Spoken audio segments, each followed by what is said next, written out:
love me, right? Sounds like a trick question, but yes. Great. Then pretend I called you a bad name and ground me. Why? Hey, hey! Who's ready to go to Teddy Bears on Ice? I'm gonna wash your mouth out with soap, young lady. You're grounded. I hate you, Mom. Nice try, Kira. Where's Jakey? I want to get his picture taken with all the teddy bears. He must be upstairs saying goodbye to his dignity. What's the big deal? I'm looking forward to it. They have Heineken on tap, so. Hey, listen, I thought you said you were gonna have Jakey ready to go. He didn't sleep very well last night, Brock. He had nightmares. Any idea why? Dad let him watch scary movies. You and the teddy bears started it. So he's learning how to process fear. It's a good thing. Well, it might not be the movies that scared him, Dad. It might be because of... Kira? Because what? Nothing. Dad's house is haunted. Wow, how bitter am I about going to this thing? We just let it go. Well, the real estate agent told Dad that a former owner died in the house. He didn't die in the house. He just happened to be home at the time he passed away.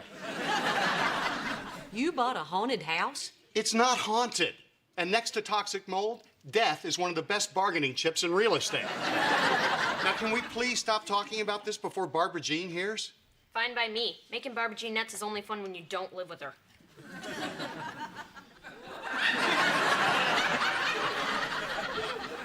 I don't live with her. No, Reba, you can't tell her. Oh, why not? Because she might get scared and keep you up at night? It might help her learn to process fear. I am not kidding, Reba. She really believes everything. I mean, ghosts, witches. She even thinks the bag boy down at the grocery store gave her the evil eye. I like that kid. Hey, we're all ready. I want to go! I sat through your Christmas pageant. You're going. Barbara Jean, you'll never believe what I just heard about the people who used to live in your house. Oh, really? What? Hey, come on, we better get going if we want to beat the traffic. Come on, Jay. Let's go. Wow, I've heard of people dying to sell their house, but wow. Okay, everybody in the car, away from Reba. Oh, Brock, I'm just teasing. I'm not gonna tell Barbara Jean that someone died in your house. Unless it slips.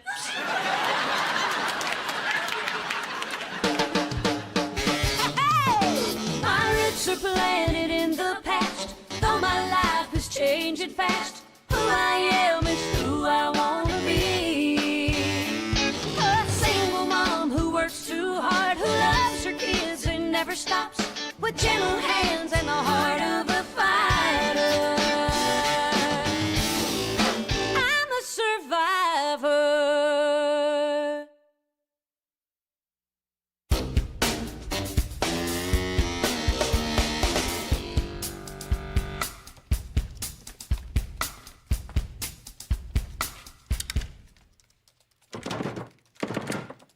She nailed the drawers shut and hid the knives. Not that I was looking for one.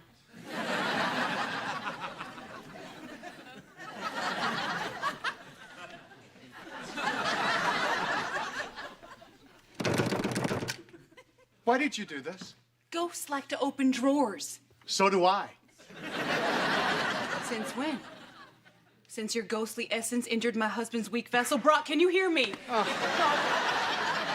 I am not possessed, Barbara Jean, and there is nothing wrong with this house. For pity's sake, we've lived here for 3 months and nothing has happened. What about all those noises I heard in the garage last week? Is that what you're worried about, sweetheart?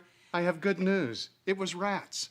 Well, how about when all my Beanie Babies ended up in the attic? That was...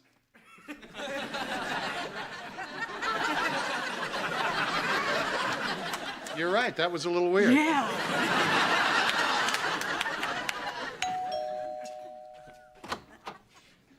That's no way to answer the door at a haunted house. You're supposed to go, "You rang." Oh, that's very funny. Well, I hope you're happy. You've made Barbara Jean crazy. Oh, Barbara Jean was born crazy, Brock. I can't take credit for God's work. All right, fine. You made your point. I won't let Jake watch any more scary movies. Now, will you please tell Barbara Jean there are no ghosts in this house? Won't you tell her? Oh, she won't listen to me. I still can't convince her that the ghost won't get us just because we're not all in the same room. Family safety count. 1. 2. Kira?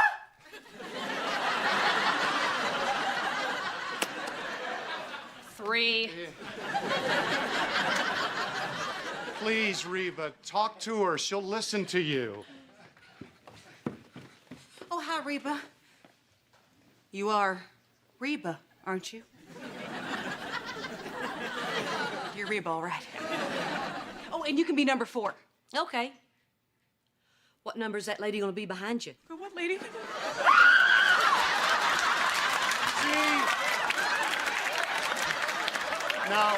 No, lady. There is no lady. No, because she just went through that wall. Oh my gosh, is it suddenly chillier in here? Oh gosh. Like a grave! Oh, I gotta get out of here! What did you do that for? I can't help it, it's funny. Funny? Funny? You think it's funny that I had to spin around 10 times last night before I got into bed? I broke a perfectly good lamp. It's a little funny. I can't stay here. We're gonna spend the day at the mall. Reba.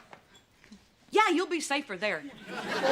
Or you could just hang out at Reba's. Whew, even better. I'll see you at home, Reba. Now it's a little funny. And that's when I saw it. All the sticks at the base of that tree spelled out the words Barbara Jean, but not in a language anyone's ever seen before. Oh my gosh, I know that language. What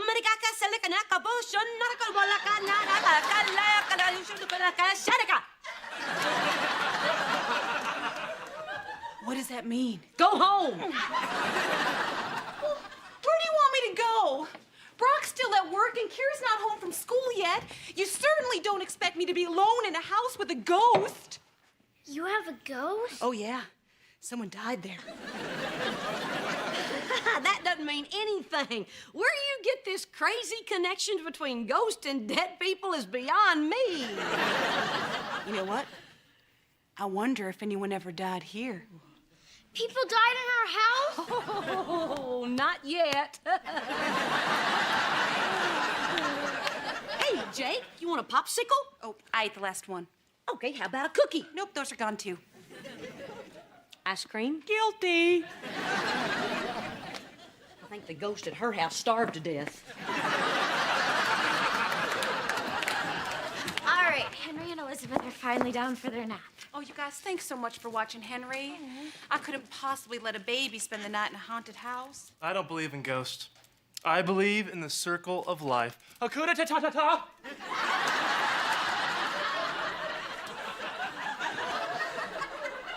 You know, it's great for Elizabeth to have someone her own age to play with. I mean, how much time can an adult spend playing peekaboo? Tell me about it. Where's Elizabeth? I don't have to look. I know she's right there. Yeah. Well, we don't play those kind of games with Henry. We give him toys that expand his mind. Henry plays with that? Uh-huh. Wasn't that a toy for like ages 5 and up? Oh, yeah. But they just put those ages on the box to make dumb kids' parents feel better. So what does Elizabeth play with? Mostly her feet. Oh. She can fit 5 toes in her mouth. Anyway, I bet Reba's looking for me by now. Reba! Hey, wait, Reba! We need to get Elizabeth a tutor, now. Yeah.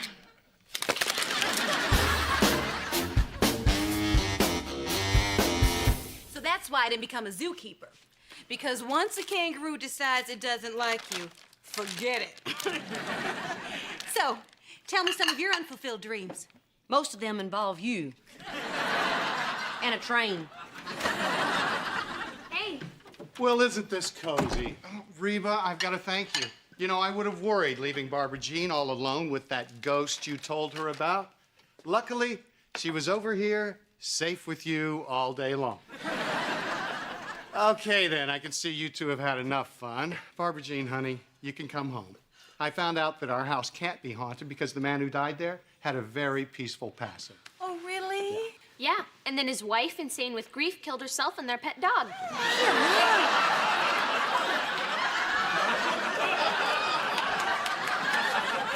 She was on her way back to your house. I know. I nipped that one in the bud. Hey! So it's come down to this. Barbara Jean, I got you a little something. There you go. Getting rid of the unwanted. I saw it and thought of you. What is it? It's instructions for cleansing your house of evil spirits, but it's not that easy, though. It takes 2 people all night. Do you really have to have 2 people? Yep. 1, 2. Have fun, Brock. Well, gee, thanks, Reba. Unfortunately, I'm not going to be home this weekend. What? He's got a golf trip in Vegas that he can't get out of. Hey, I only get to play golf twice. The rest of the time, I'm stuck in Vegas. Kira? Well, don't look at me. I'm spending the night at Tammy's. You hate Tammy. Yeah, but at least she doesn't walk around with a bloody axe calling, "Here, Spot."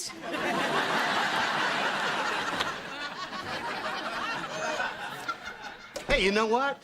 Reba bought you the book. I bet she could help you get rid of that ghost. Oh, Reba, would you? I just can't live with an evil presence in my house. Then you shouldn't have married him.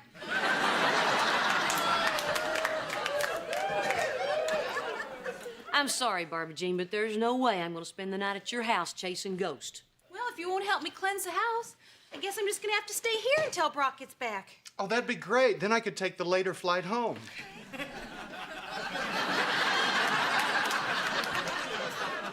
I've just got one thing to say to you.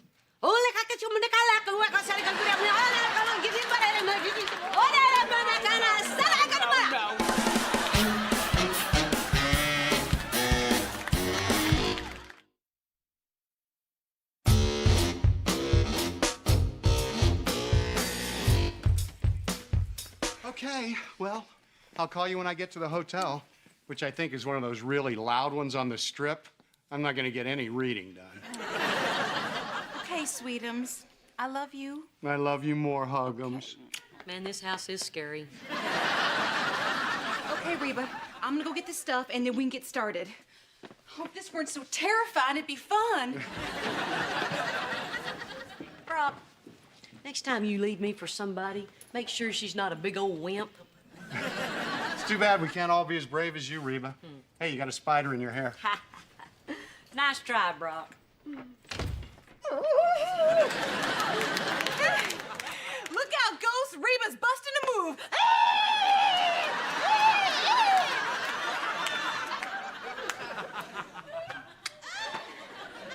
Can we just get this over with, please?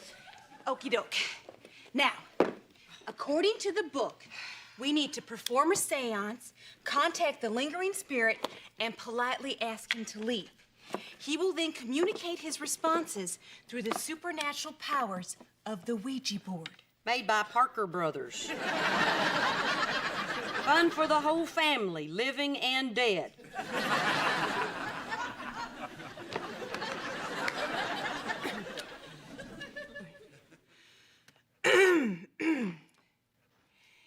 Hello, spirit world. Residing here at 4282 Oak Avenue. This is Barbara Jean and Reba calling. Say hello, Reba. Sup?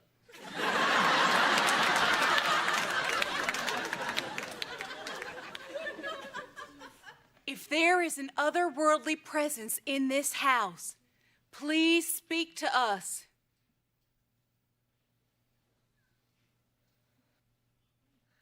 It's moving.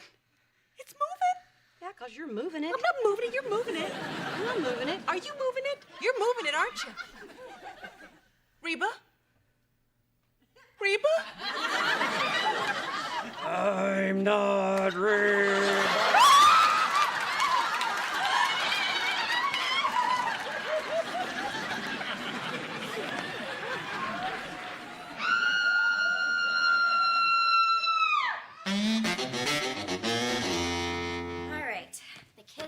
bathed and ready for bed, and Elizabeth is waiting for you upstairs to go sing your goofy opera version of Twinkle, Twinkle, Little Star. Well, singing opera won't make her smarter. What are you talking about? I've been reading these child development books, and we've been doing it wrong with Elizabeth. I don't think so, Van. Oh, yes, we have. We've wasted so much time. All that time I spent blowing on her stomach, I could have been teaching her the periodic table of elements. Van, Elizabeth laughs when you blow on her stomach. Well, there's plenty of time for laughter later, when she's a chemist. Okay, all right. Look, I do not know what you are all worked up about. I told you it is completely normal for kids to develop at different rates. Yeah, but what if she's behind the other kids to begin with? Why would she be behind? Because of me. Maybe I'm not the sharpest tool in the chandelier.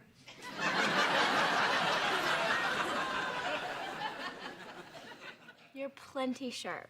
Yeah, right. I couldn't tie my shoe until I was 5 years old. Yeah, and your mom told me why. Because when you put the little rabbit through the rabbit hole, all of a sudden your shoes would turn into a spaceship or a race cars, and you'd run off in your socks playing this incredibly creative game. Yeah, those rabbits were kind of hilarious. You are kind of hilarious. And inventive. And smart. Wow. And your daughter is going to be the same way. I meant to say the sharpest tool in the shed. I like the way you said it the first time. I'm gonna go check on the kids. Twinkle, twinkle, little star. It wasn't a ghost, it was a blown fuse. Hey, by the way, you got rats in your garage. What are you doing? You're not taking this seriously, so the cleansing is off. I'll just stay somewhere else until Brock gets back. Where, my house? You're not my only friend. I'll stay at a motel. Barbara Jean, I was just kidding around. Well, I'm not laughing. And the ghost isn't laughing, and if he were laughing, it would sound like... And that's not funny. You can't be afraid of ghosts. You're brave. I've seen you eat a raisinette off the sidewalk. It was a junior mint, and I caught it before it hit the ground. Besides, what do you know about fear, Miss I'm not afraid of anything? Why does everybody say that I'm not afraid of anything? Because you're not.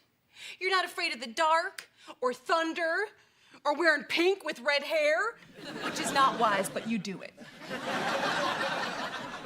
You're fearless, Reba. It's not that I'm fearless, it's just that I think believing in ghosts is silly. Well, you wouldn't think it was so silly if the ghost was after you. What are you talking about? If I tell you, you're just gonna make fun of me. Barbara Jean, I'm already making fun of you. All right. If you must know, the ghost is after me because I'm a bad person. What? I stole your husband, I broke up your family, and now I have a way better house than you do. So the reason you're afraid of ghosts is because you think they're gonna punish you for what you did? Yes. Oh, Barbara Jean. If anybody's gonna punish you, it's me. And I promise you, when I die, I will haunt you. Every noise you hear, every time you trip, every bad hair day, it'll be me.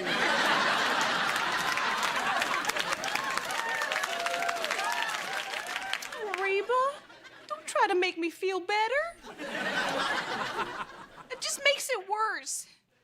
Because this horrible thing that I've done, that I can't undo, I did to my very best friend.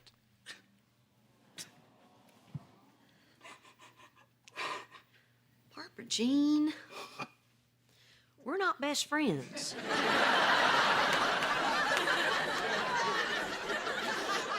Barbara Jean, things happen for a reason. Like maybe you're in my life because...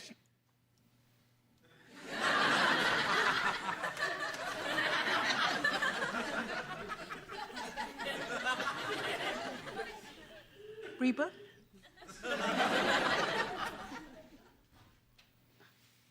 I needed someone to run everything for me. Well, yeah, I can see how that was helpful. No. You know what? Maybe it was. I've lived through my biggest fears. My husband left, Kira moved out, and things seem to be just falling apart. You know, nothing gets scarier than that. But because of you, I know that I can deal with anything now. Wow. I wish I had the kind of courage brought on by deep personal tragedy. Well, you married Brock, that's a start. So can we call off this whole house cleansing bit? Okay. Hey, Reba, do you want to ask the Ouija board if Brock's been a good boy in Vegas? Oh, Barbara Jean, you don't think that thing really works, do you?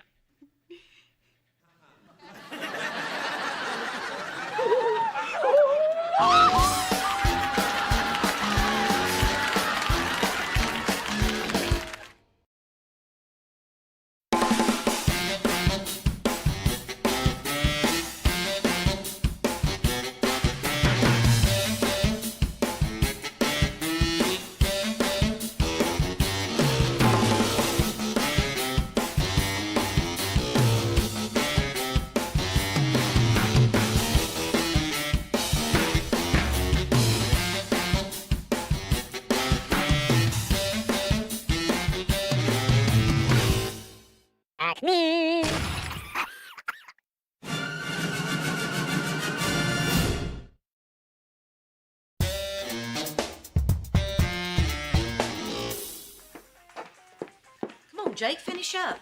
You didn't pour my milk. That's because you never tipped me. Why didn't you say something? I was waiting for a commercial. You're watching a commercial. Oh. Then can I get one of those? Jake, look, cereal. Hey, Mom, can you pick Elizabeth up after work? Honey, I can't. I gotta get Jake from karate. Oh, but I have a night class and Van has scrimmage. Ooh, can I get one of those? Okay, fine. I'll figure out a way to get Elizabeth. Oh, thank you, Mom. You bet. Oh, shoot, I am running late. Can one of you guys drop off Jake? Oh, I can't. I've got to take Elizabeth to her checkup. Van, what about you? Sure. Oh, wait, today? No, I can't. Oh, well, thanks for getting my hopes up. Jake, why aren't you eating? I don't have a spoon. Is this your first breakfast?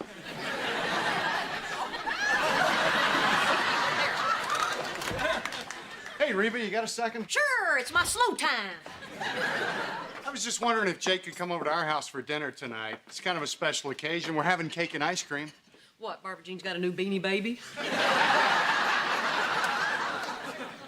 Seriously?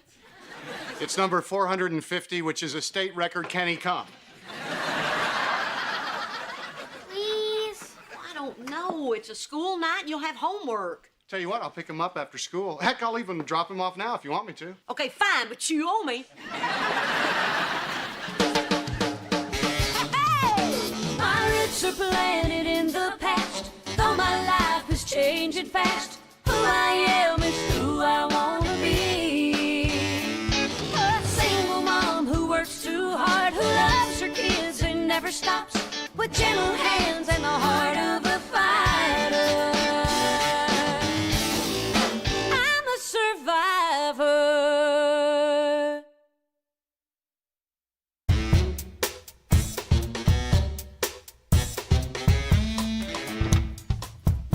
Hey, Hey, Kira. How's school? good. But I really missed you today. Oh. I know you want something, but this is one fiddle that says, play me. Look, Is that a cat?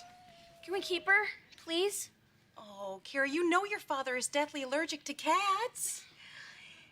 What's her name? well, she doesn't have one yet. Hey, maybe you... Clap, clap, kitty cat. Okay. The third. Well, Mimi found her and her dad said they had to get rid of it. Well, I don't know, Kira. I'm not even sure my dad's really allergic to cats. He just doesn't want one. He told my mom once that he was allergic to minivans. Oh, he is, Kira. We test drove one. Please, Barbara Jean. I don't want to sound all mushy, but there's just something about her. She seems like she's lonely. Like she needs someone to love her. Like a certain teenage girl. Yes. Well, okay. We'll keep her hidden in the attic. No, the cattic.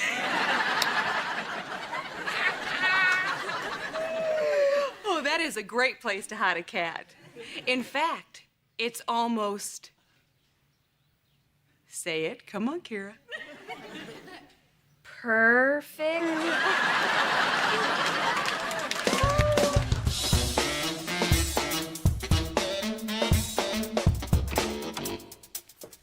Hey, Van. Oh, hey, Mrs. H, how was work? Oh, what can I say? It's a dentist office. People scream and we take their money. Hey, Mrs. H, if I were to tell my professor that it's against my religion to study economics, would you give me a note to back me up? Van, for the 5th day in a row. No!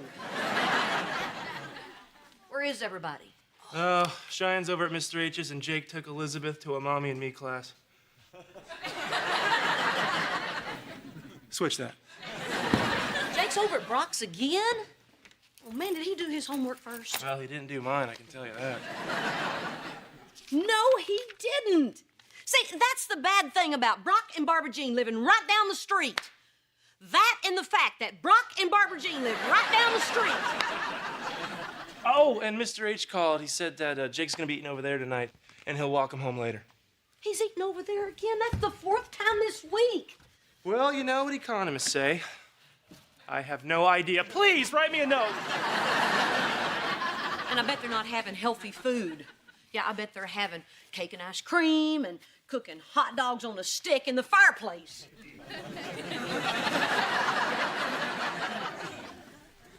Hot dogs on a stick? Do you know that for a fact? And I bet he's drinking sodas and playing video games all night long. Well, this is an outrage. I should march over there and keep an eye on him. Oh, no. I'll do it. I was a little busy and Brock took advantage of me. I'm gonna put an end to this right now. Be sure and bring back some hot dogs. All righty, this has got to stop.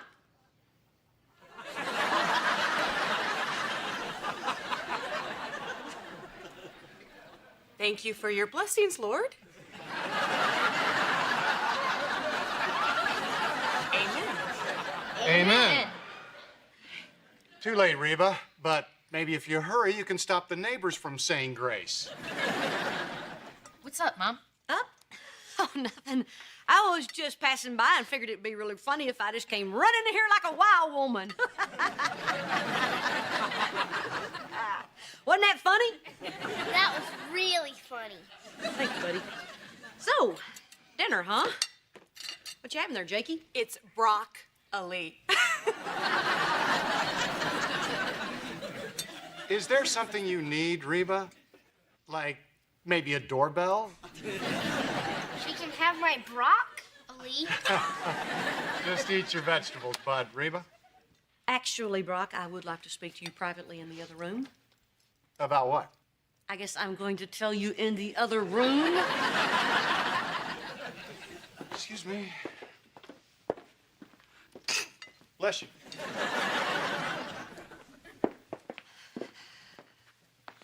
What's going on here? It's called family dinner. It's a strange ritual that we do every night at 6. Please don't report us to the authorities. Brock, Jake has homework, and I don't want him doing it when you finally drag him home when he's all tired out. Yeah, me neither. That's why I had him do today's homework before dinner. That's tomorrow's assignment. Wait a minute. You get him to do his homework, and you get him to eat his broccoli, and he still wants to come over here? Why? I don't know, Reba. Maybe for the same reason that I like it when he comes over here. Yeah, why's that? Because... forget it. It's silly. Yeah, so were our wedding vows, but I listened. Because it feels like it used to feel when we were all together. It feels like a family. Hey, well, last time I checked, we're still a family over my house, too. Look, I think his coming over here is a good thing. Now, can I please go eat my dinner?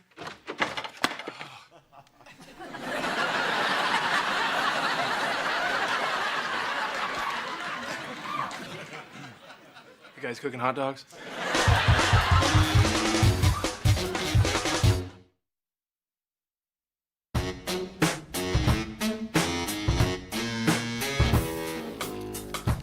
Hey, Ma, what are you doing? Eating chips. Look at this. Family size. Even the snacks are mocking me. We're not the family we used to be, Cheyenne. Oh, no. Grandma died. No! Brock moved out, Kira moved out. Jake would rather be over there. My whole family's slowly moving 3 houses that away. Well, Ma, if you're feeling lonely, Van and I could have more kids. It's just that at your dad's house, they have the kind of life I always thought I'd have. They sit down to meatloaf at 6 o'clock. We have leftovers between commercial breaks. We stink! Like normal people. Hey, Mom, look around. That's America. Over at Dad's, they're like a bunch of French people. I feel like Jake's missing out on the kind of life that you guys had. I mean, you like the way it used to be, right? Well, of course I did, but we're all really busy. I'm not gonna drop out of school to have meatloaf at 6 o'clock. And there's nothing we can do about it. Nothing we can do about it. There's always something we can do about it. We can try harder. Try harder how? We can start having dinner together. Ooh, gotta take a rain check. I got a study group, and Van, he's really busy. Oh, yeah. Well, don't plan anything for breakfast. We're going French. Just like those people 3 doors down.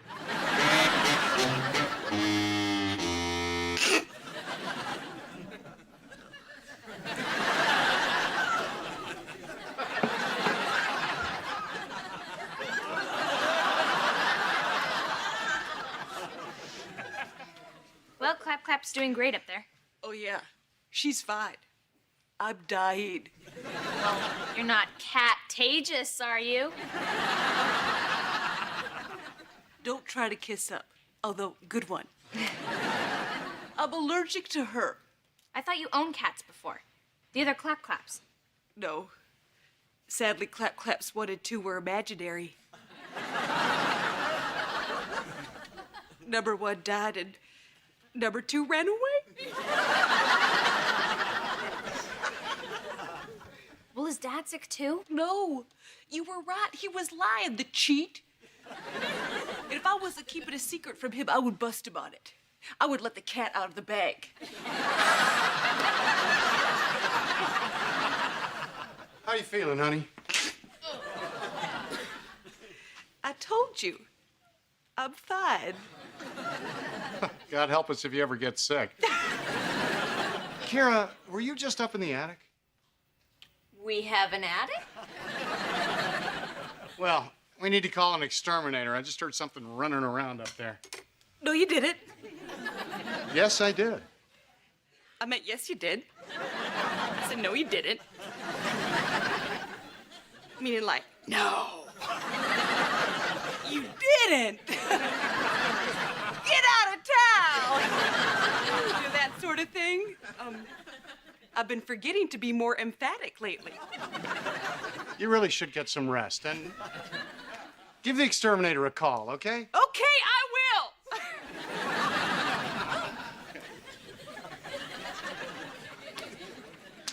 Okay, Kira, I'm sorry. Look, this cat has got to go. I'm a puffy-eyed snot machine. Just give me some more time.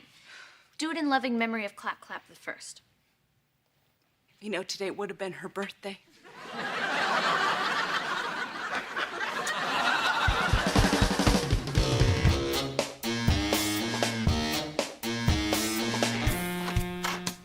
Hey, Dad. Who's home? Just me. Wait, don't tell me. You cut your hair. Listen, I brought you a little something. Whoa, cat? You can't bring a cat in here. Cheyenne is deathly allergic. Nobody's allergic to cats. Oh, yeah, her eyes get all runny, her face swells up if she's anywhere near one. Even a pretty little thing like you. Maybe she's just doing that because she doesn't want you to have a cat. Doing what? Swells her face? Come on, Van, please, you gotta help me. Just take me for a little while. I'm very, very lovable. She is awfully cute. Oh, I always liked dogs. How different could a cat be? Hello? Anybody home? It'll be our little secret. DJ? Hey, sweetie. Hey, Cheyenne, you're home. You're Homer. You're home. Ah! Barbara. Ah! He is such a good dancer.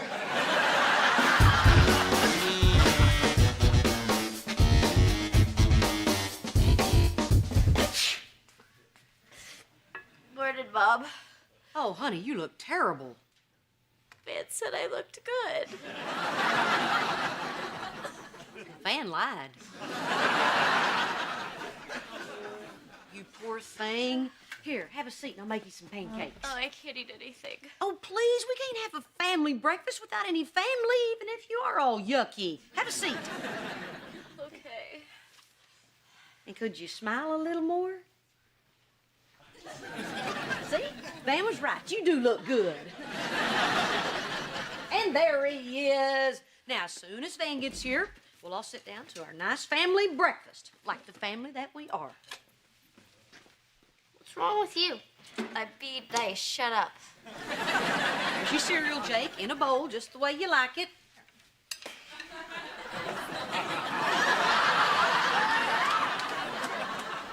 Good morning, everyone. Hello, dear. Hi. Hey there, sport. What are you doing?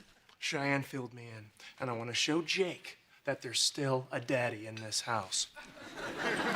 That paper boy threw this under the sprinkler again this morning. The little cuss. This is all blessing. Knock it off and take off that sweater. Well, not in front of the little ones.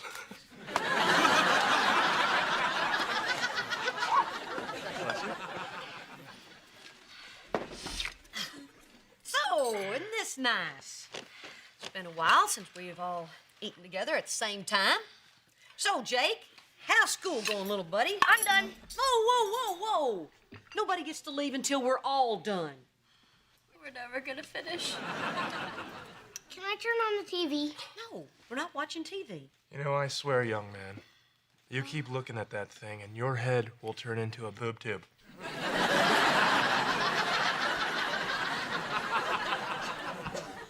We're going to talk.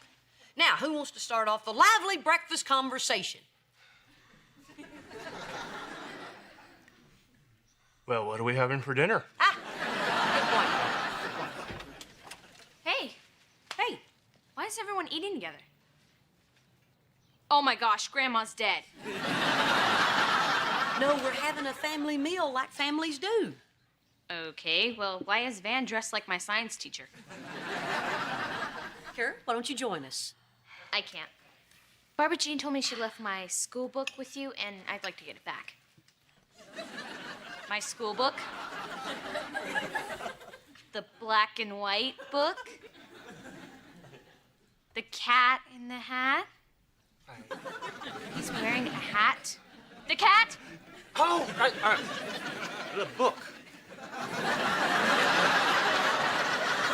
Right, Kira, I want that book out of here. It's making me sick. Bless you. Come on, Kira, we're having family time. Then turn on the TV. That's what I said. We're not turning on the TV. Kira! Kira! Your school book got out of its box. What? You lost my cat? You brought a cat into this house? Wait. No? Clap, clap. Was that some sort of dog? Man, you get back here! This is better than TV! Elizabeth, would you like a pancake?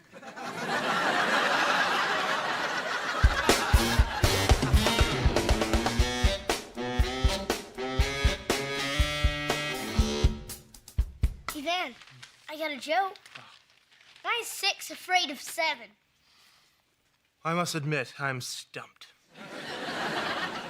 'Cause 7, 8, 9. Oh, precious. Hey, guys. Ben, why are you still wearing that sweater? Well, it's chilly in the house and the sweater warms me. And you lost your receipt from the thrift store. And there's that, too. Hey, Mom, what's for dinner? Hot dogs on a stick?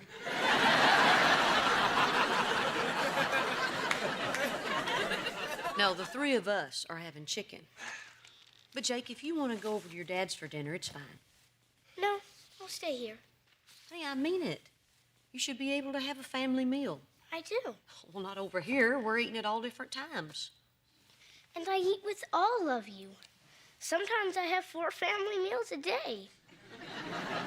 I'm lucky.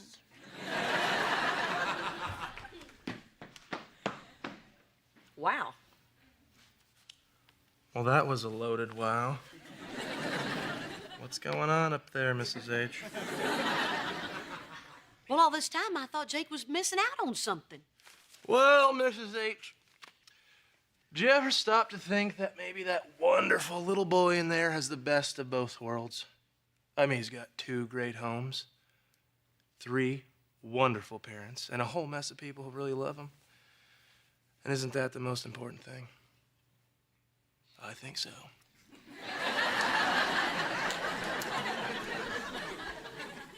How can that pipe make you look so goofy, but sound so wise? Goofy? Well, someone needs to put a nickel in the swear jar, young lady.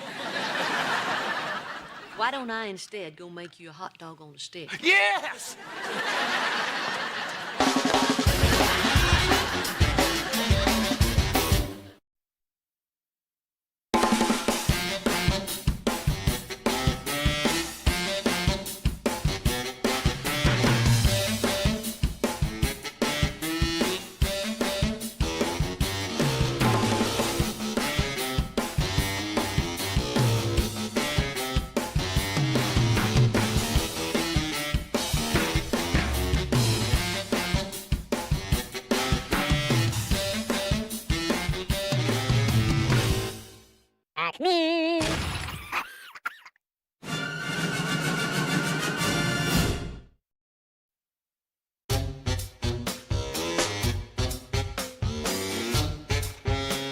Hey, Mom. Hey. You look great. Can't talk. You haven't seen me. Hey there, Kira. You forgot your lunch. Again. Oh, look, all pink and sparkly, just like Kira. Mom. Kira, now you take that lunchbox. And whatever you do, don't you lose it. And if you do, pick you up another one on the way home. Oh. Okie dokie, Smokey. Oh my gosh. You just said okie dokie, Smokey. That's my favorite catchphrase. Oh, that is neato-rific. Yes, I did. I spoke like you. Remember me?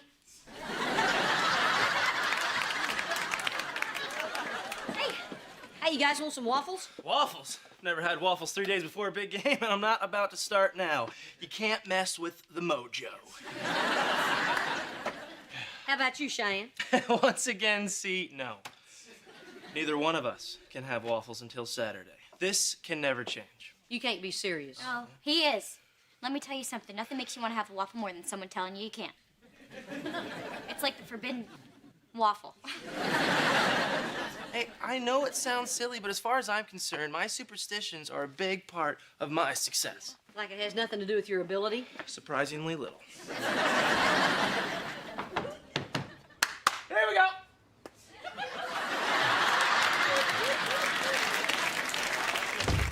He is so nervous. nervous about the football game.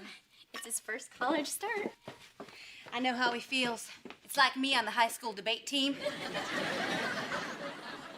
A kid told me to shut up, and I froze. Well, not a kid, a judge. A kid and a judge. And some parents. Well, I'm nervous too. I mean, there's 3 huge outlet malls in Dallas, and it looks like I'm only gonna have time to hit 2 of them. Good luck to you in this very trying time. Well, don't worry about anything on this end.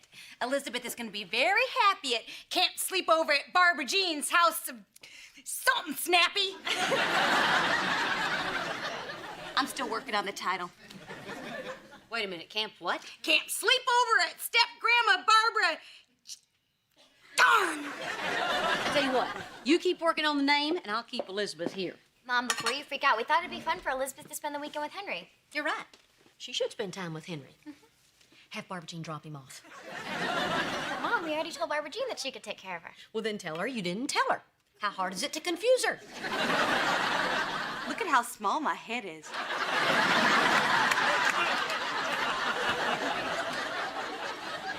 Kids love that stuff, okay? Well, Reba, looks like you got all these extra waffles and just me to eat them. Perfect. You know what? I love to have my breakfast out on the patio. Ooh, eating outside. It'll be just like a picnic. You know, Brock and I used to go on those all the time. Of course, that was when we were keeping our love secret. If squirrels could talk.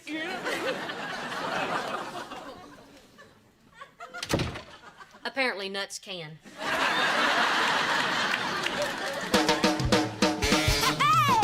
My roots are planted in the past, though my life is changing fast. Who I am is who I wanna be. A single mom who works too hard, who loves her kids and never stops, with gentle hands and the heart of a fighter. I'm a survivor.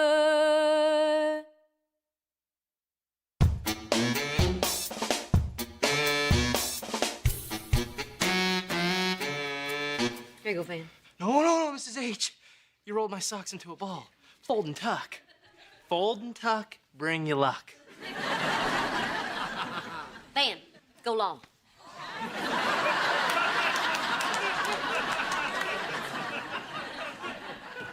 Honey, why did you unpack the umbrella? What if it rains? Oh, talk about the rain, Cheyenne. I fumbled the last time it rained. Think. Now I have to go have a grape soda so it doesn't rain. Cheyenne, you have to put the ice in the glass. Hey, make sure it's not crushed ice. That might make it snow. What do you think? It's my picture. Gee, I was hoping you'd swallowed your head. Oh, and I made a little one for my camper. Did you make one for Brock? I'm wearing mine under my shirt. Someone might want to steal it.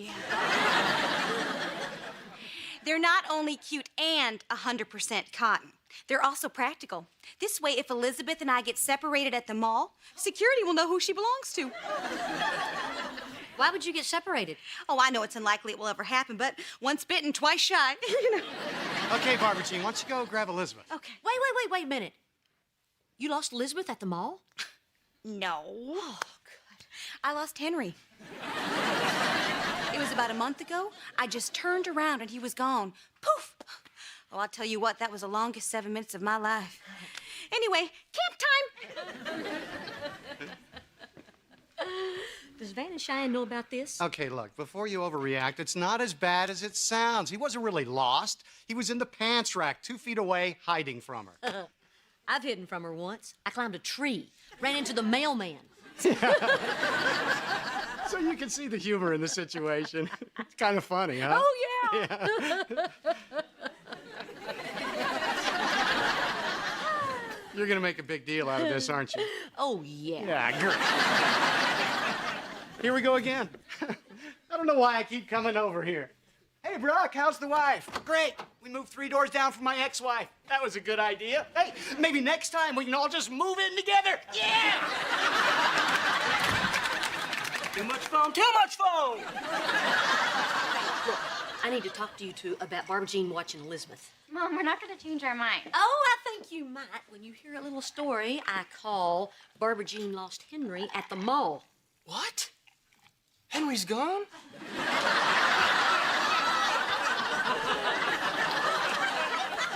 No, she found him. Oh! Wow, that's a short story, but very exciting. Mom, we already knew about that. And she was so great. She found him in like 7 minutes. No, she was not great. She lost him for 7 minutes, see? The glass is half empty. Well, as long as it's not a bunch of foam, I'm cool with it. Mom, nobody is perfect, even you. I never said I was perfect. It's just that certain people make me look that way by comparison. I think you're perfect when you're awake. What the heck does that mean? It means 16 hours a day, you are perfect. Okay, Van, come on, let's go back to the car. Cheyenne, your mother asked a question. The other day when we got home and you were watching her, you were asleep on the couch. Elizabeth was napping. I'd had a big old turkey sandwich and was watching golf. Shoot, I'm surprised I'm awake now. Mom, we totally trust you, and we trust Barbara Jean. All things being equal, we chose her for this weekend. Okay, not gonna rain. Let's hit the road. Okay, fine. You leave me no choice. Call your coach. You're grounded. What? Oh, man, do you see what happens when you pour too much foam? Van, she cannot ground us. We're adults. And, Mom, we have to go. Please don't be mad at us. Oh, I am too mad. Until you get into that car, because I want you to be safe. So, call me when you get there so I'll know to be mad again, okay? So be safe. Call me. Godspeed. Are you mad right now? Godspeed! Okay, Barbara Jean, take good care of our little girl. Bye, Munchkin. Hey, Cheyenne. Here's that CD for the ride. Thanks. And Van, I don't know why you think what you think, but the spell is hereby lifted. Thanks. Yeah. Okay, I can't afford a long goodbye, so let's get going. Bad luck. No, but crying before the game is. I'm gonna miss my baby. All right, bye, you guys. We love you. Bye. Bye. There we go. Mommy! Okay, Elizabeth and I are gonna go pick up Henry, and then we're gonna go to the zoo. Won't that be fun? Whoa, wait a minute. You're gonna take the 2 kids to the zoo? Well, that's like a mall with dangerous animals. Oh, it sounds exciting. I don't think you should go. The zoo is full of, drunks. No, you're thinking of the PTA.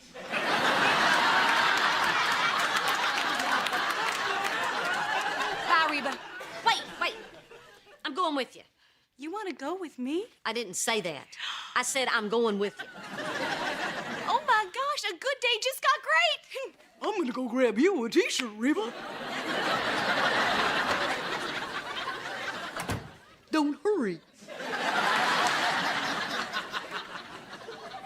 You're going to the zoo with her? Oh, I get it. You two stroll by the alligator pond and then bump, splash, goodbye, Barbara Jean. I'm going to keep an eye on Elizabeth. And afterwards, Barbara Jean will be exhausted, and I'll volunteer to take over babysitting. Oh, well, that's a pretty elaborate plan. Yeah, and if that doesn't work, maybe the baboons will kidnap her and make her their queen.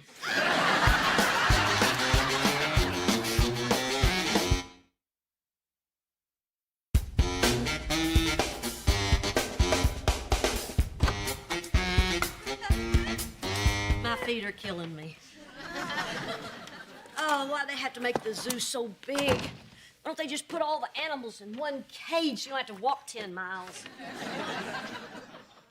You know, I always feel sorry for them, stuck in cages like that. There you go. So, Jakey, what was your favorite part? The pigeons. Well, those weren't really part of the zoo. Yeah, but one pooped on a guy. Reba, I had a great time. We should do something without the kids, you know, just you and me. Maybe we could go hunting. Ooh, not today. I got a million errands to run before Brock gets home. Oh, well, why don't I watch the kids and put them down for a nap?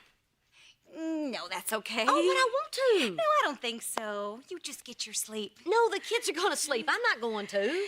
Yeah, unless there's golf on TV.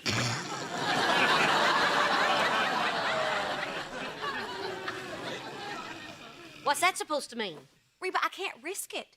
You will fall asleep. You have a reputation. I have a reputation. Bit of a temper, too. That has been mentioned. I may lose my temper, but I didn't lose a child.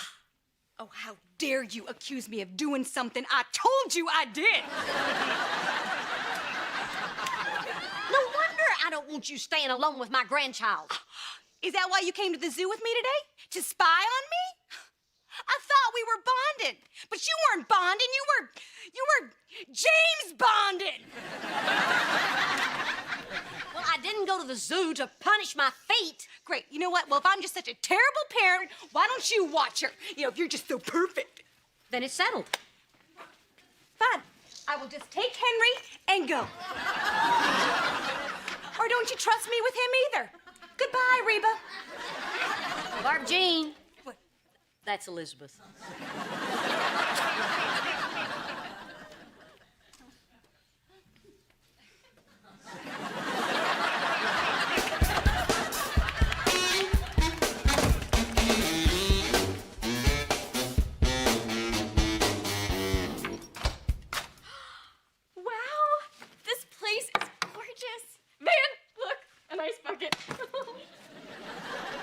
You know what that means, don't you, Cheyenne? Somewhere on this floor, unlimited ice. Yeah. You know what's the coolest part about this hotel room? What? We get to leave stuff lying around the floor and Mom can't yell at us. So, honey, what do you want to do first? I'm gonna lay on this couch and watch TV. You're on your own. What are you talking about? Don't you want to go check out Dallas? It's awesome. Hey, look, you've really been on edge for the past couple of days, and I think if we stay cooped up in this hotel room, we're bound to get into a fight. Oh, yeah. A doozy. Wait, you want to get into a fight? Yes, us fighting is a good luck charm. Oh, yeah, then why aren't we rich? Look, the day before the city championship, we had a huge fight. I had 3 touchdowns. The day before the Houston Scouts came, we had a fight. I got a scholarship. Tomorrow's my first start. I need our biggest fight yet. I can't believe this. You brought me here planning on us having a bad time?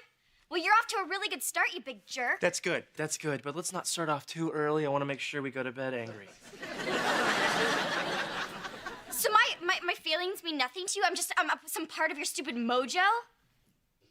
Does that upset you? Yes! Then yes. You know what? I never want to talk to you ever again. Oh, come on, Cheyenne. I'm doing this for us. Get away! Cheyenne! Get away! Oh, I'm gonna have such a great game tomorrow.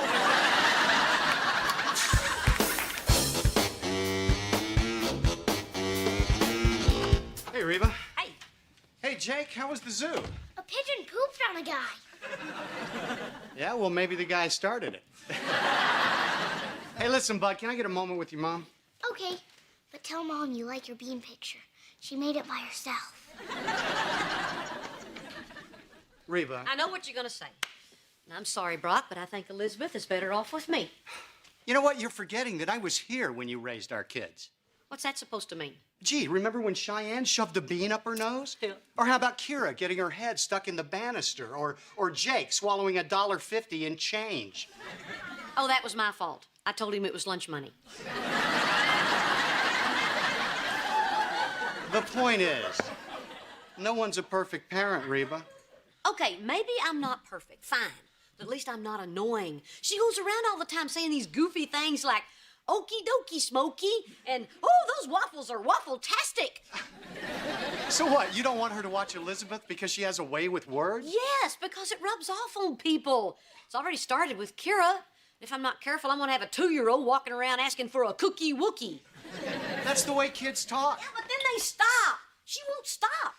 Why is this suddenly an issue? She's always been like that. Heck, at our wedding, she said, I do, Magoo. And that must have been very annoying for you. No, I laughed, like you just did. I didn't laugh, I scoffed. Huh. Oh, come on, admit it. She makes you laugh. I laugh at her. Okay, twice I laughed with her, but way more at her. Reba, you like her. I do not. Yes, you do. No, I don't. Yes, you do. You're beginning to find her charming and funny and delightful.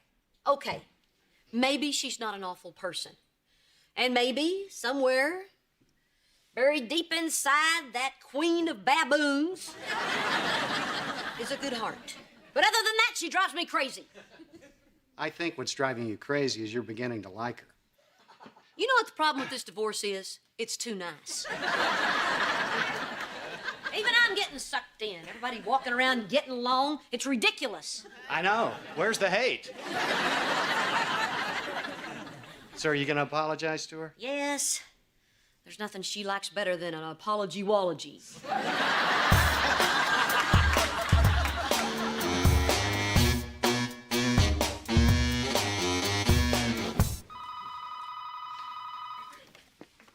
Hello.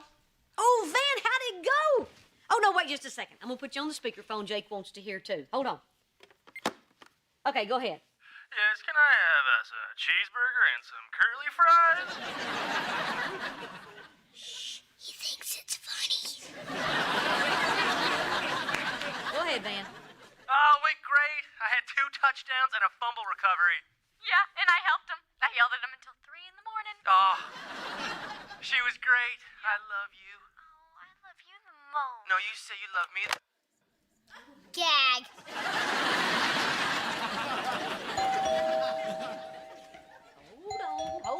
Hold on.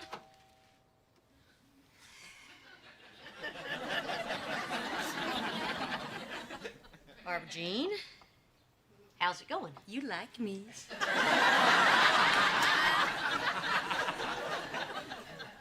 Barbara Jean, You think I'm a good person. and I also said that you're very annoying. I didn't want you around my granddaughter. And yet, you like me.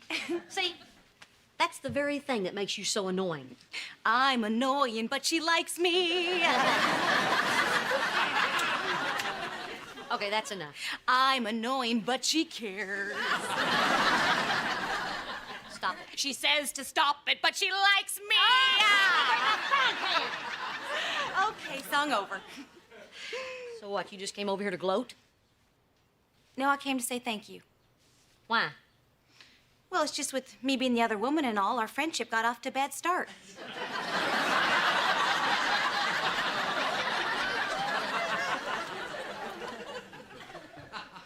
Reba, you're very special to me, and it's just good news to find out that I'm special to you, too. Okay, wait, let's get this very clear. I'm still way more special to you than you are to me. But I'm catching up. I'll be by later and we can chat some more. Okie dokie, Smokey.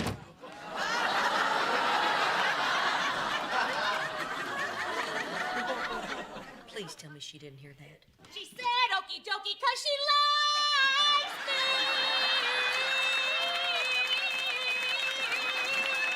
Yeah, she likes me.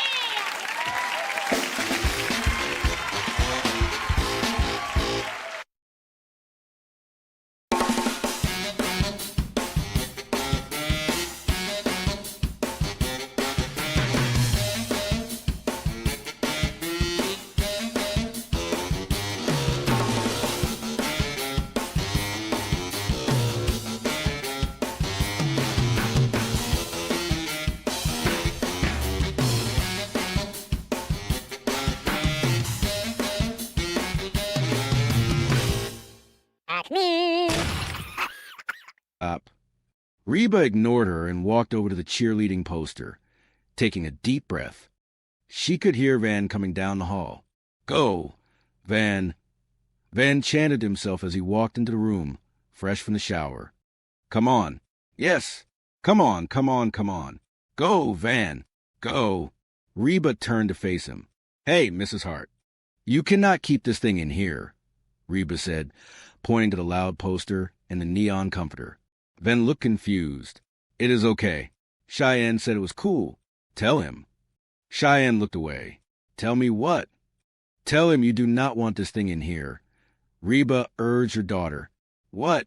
Mother, not now, Cheyenne pleaded, her face flushing with embarrassment. He has been living out of trash bags for a week. I do not mind. Reba stood her ground. But she does. Van looked back and forth between the two women. What? You do not like my trash bag system? Cheyenne finally snapped. Look, it is not really a system. Van, completely out of sight unless the door was open. So, when you want to look at it, just open the door and the rest of the time, keep it shut. Cheyenne explained, feeling very proud of their compromise. Van grinned, wrapping his arms around her waist from behind and resting his chin on her shoulder. That is going to work great. We have an awesome marriage. I know, Cheyenne agreed, leaning back against his chest. Van hesitated for a moment, shifting slightly on his feet. You can tell me, okay? Cheyenne turned her head to look at him. Okay, well, I kind of was not going to say anything, but I kind of wish you would not put that potpourri stuff in my underwear. I went through a whole practice with an acorn in my jockstrap. Cheyenne's eyes widened in horror and confusion. I did not do that. Van looked at her, his brow furrowing as he tried to comprehend the mystery. Then who did? Down the hall, the faint sound of Jake giggling echoed through the quiet house. Van shook his head, staring blankly at the wall, the trauma of the afternoon practice flashing before his eyes. He rubbed his face with both hands, letting out a long, exhausted sigh. I have been under a lot of stress. The afternoon sun filtered softly through the pristine windows of the Montgomery bedroom, casting a warm and golden glow over a scene of absolute, unmitigated chaos. Cardboard boxes, overflowing with an assortment of teenage boyhood treasures, form a haphazard mountain range across the usually immaculate carpet. Van Montgomery, a high school football star whose boundless enthusiasm often outpaced his foresight, stood right in the middle of the clutter. He held up a massive, framed poster with the deep reverence of museum curator unveiling a priceless masterpiece. He tilted his head, admiring his handiwork with a grin that stretched from ear to ear. How does this look? He asked, his voice brimming with genuine pride. Like a truck on a wall, right? Cheyenne, his newlywed wife, sat on the edge of the bed. She was pregnant, tired, and currently trying very hard to be the supportive partner she so desperately wanted to be. She forced a bright smile, though her beautiful eyes betrayed a hint of overwhelming exhaustion. Perfect, she said, her voice slightly strained but determinedly cheerful. Man, it feels good to have all your stuff back. I cannot believe your parents chucked it on the front lawn. Van sighed, shaking his head at the memory of his abrupt eviction from his childhood home. Yes, but it was cool of the gardeners to help.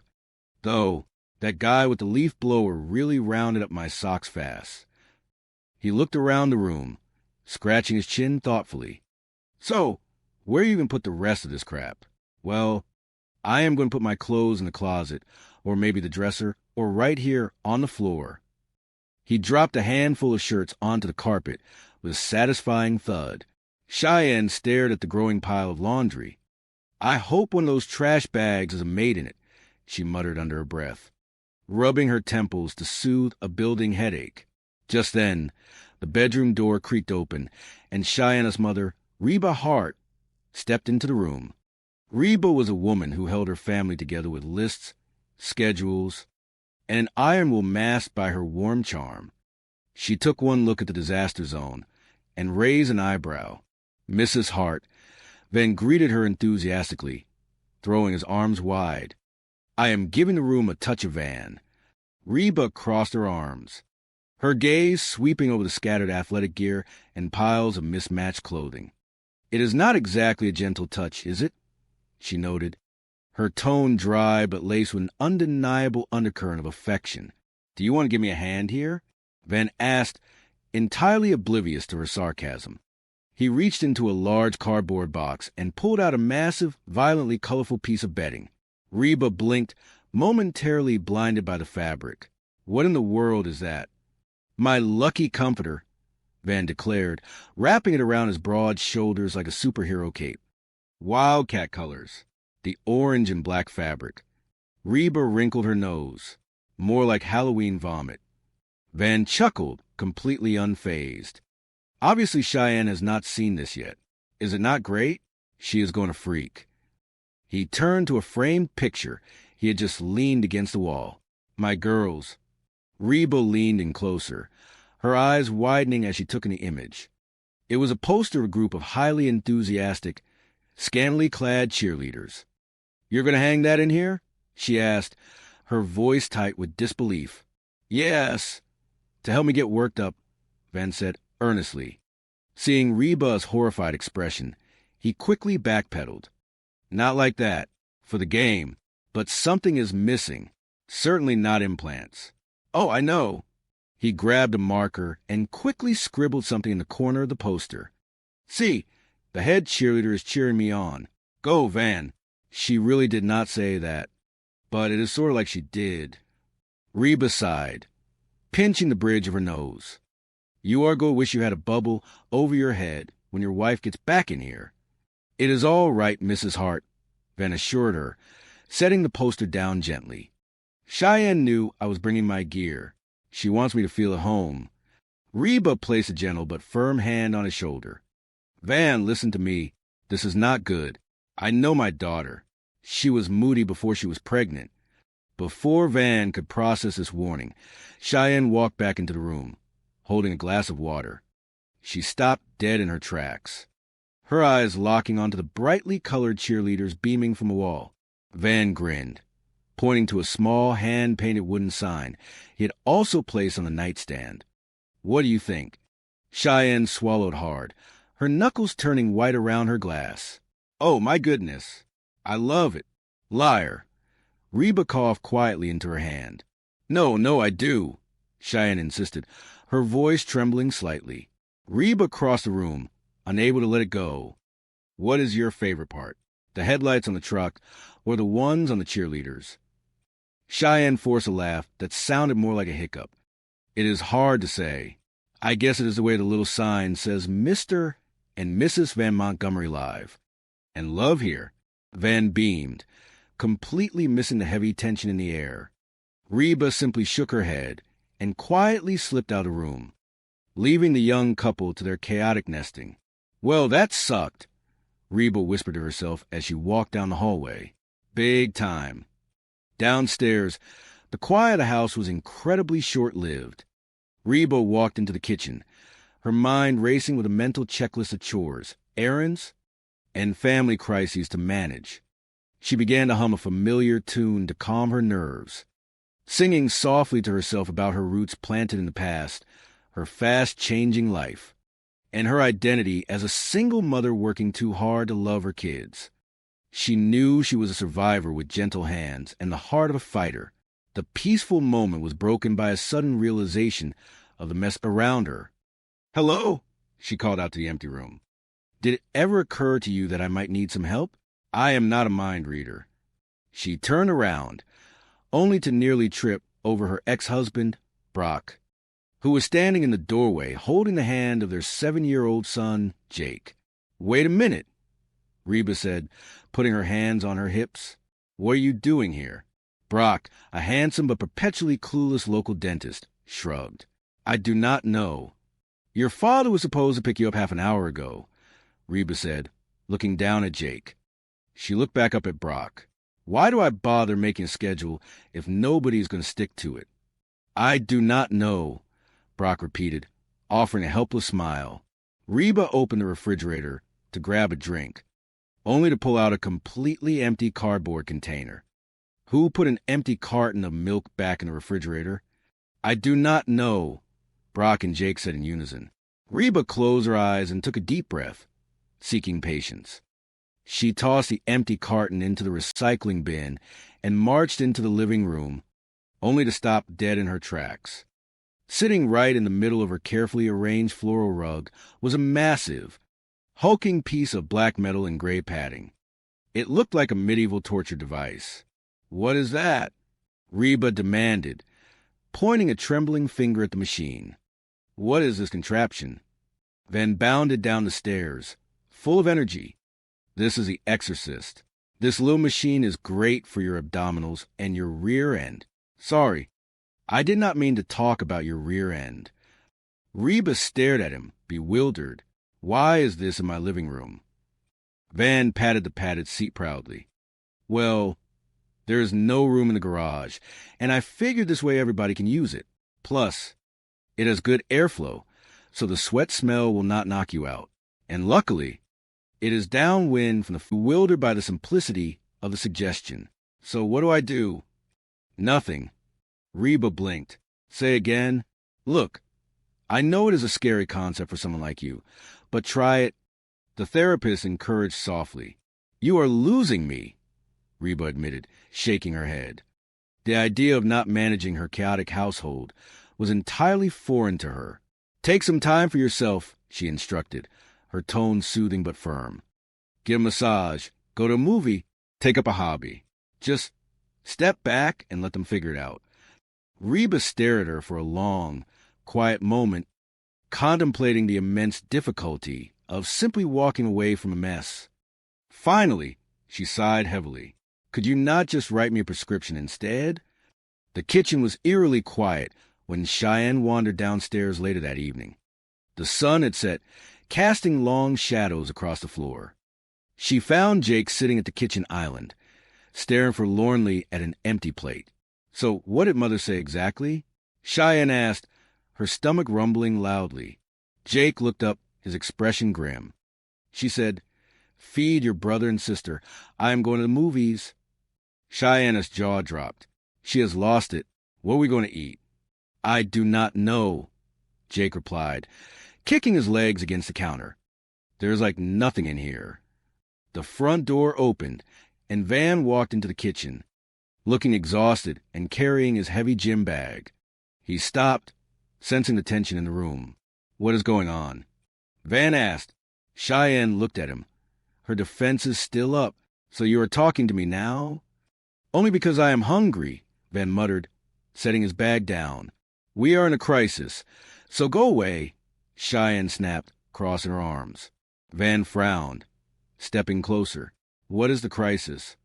Mother bolted. So we have to make dinner for ourselves, Cheyenne explained, the panic rising in her voice. No way, what are we going to eat?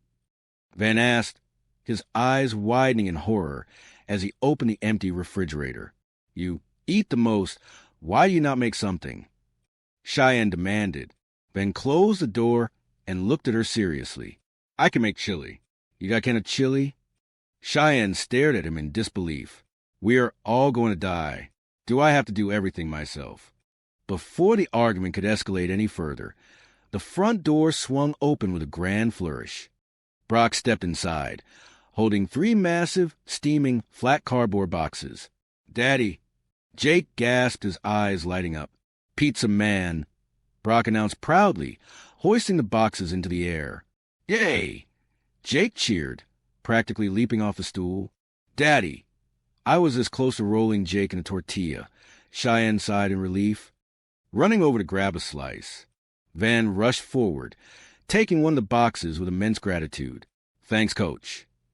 He opened the lid, breathing in the heavenly scent.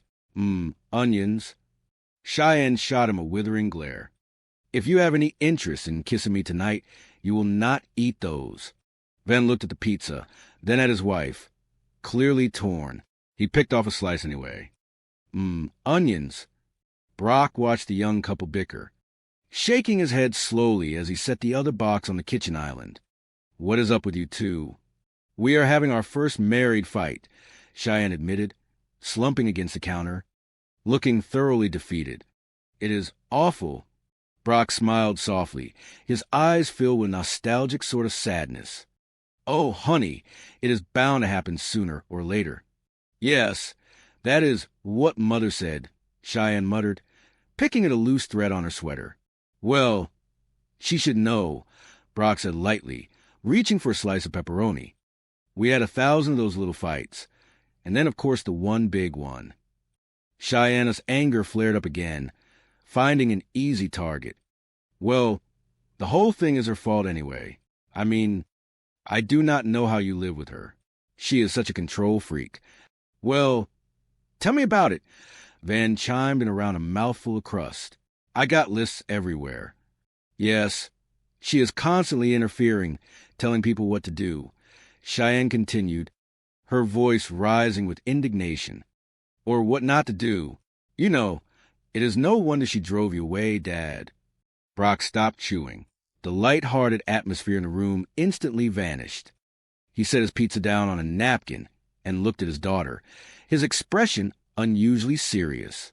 Say, listen, could you guys take your pizza and eat it in the living room? Brock asked, looking at Van and Jake. Jake looked panicked. Mother does not let us eat in the living room. Brock sighed, waving a hand dismissively. Well, she is not here. No, wait a second. If that is the rule, then use napkins and give yourself a timeout after you have finished. Once Van and Jake had scurried into the other room, Brock turned his full attention back to Cheyenne. He leaned against the counter, crossing his arms and looking at her gently. Cheyenne, honey, you got it all wrong, Brock said, his voice quiet but firm. Your mama did not drive me away. Cheyenne shook her head, confused. Dad, it is me. You do not have to defend her. Sweetheart, I am not the easiest guy to get along with, Brock confessed, looking down at his hands. You know, the fact that your mama has always wanted to stay with me as long as she did shows just how amazing she really is. Cheyenne stared at him, stunned. Why? I cannot believe you said that. Look, I know she can be tough sometimes, Brock continued, a small, sad smile playing on his lips. But I have always admired the way she speaks her mind. Then what happened with you guys? Cheyenne asked softly, the anger entirely gone, replaced only by a deep, aching curiosity. Brock sighed, rubbing the back of his neck. Well, we had some little problems. And little problems become big problems when you do not communicate. And that is not exactly my strong point. Cheyenne blinked, recognizing the wisdom in his words. Okay, that is what Mother said. Brock chuckled dryly. Oh, yes, like she is perfect. The back patio was quiet, lit only by the soft glow of the porch light and the silver illumination of the moon. Reba sat in one of the wicker chairs, a light blanket draped over her lap, looking out at the dark expanse of the backyard. The cool night air felt incredibly refreshing. She had actually done it. She had stepped away. She had done absolutely nothing, and the house had not burned down. The sliding glass door rattled softly in its track, and Cheyenne stepped outside. She hesitated for a moment before walking over and sitting in the chair next to her mother. So, when did you get home? Cheyenne asked, breaking the comfortable silence. A little while ago, Reba replied softly, not looking away from the yard. It is nice out here. Cheyenne nodded, looking down at her hands. So how was the movie? Good, Reba said, a genuine smile touching her lips. Did you know the last time I went to see a movie was before Jake was born? Cheyenne looked at her, truly surprised. I did not know. Reba finally turned to look at her daughter. So how did you guys make out tonight? Okay, Cheyenne said softly. Dad brought pizza. We also talked. That is nice, Reba replied gently, waiting patiently. Cheyenne took a deep breath, gathering her courage.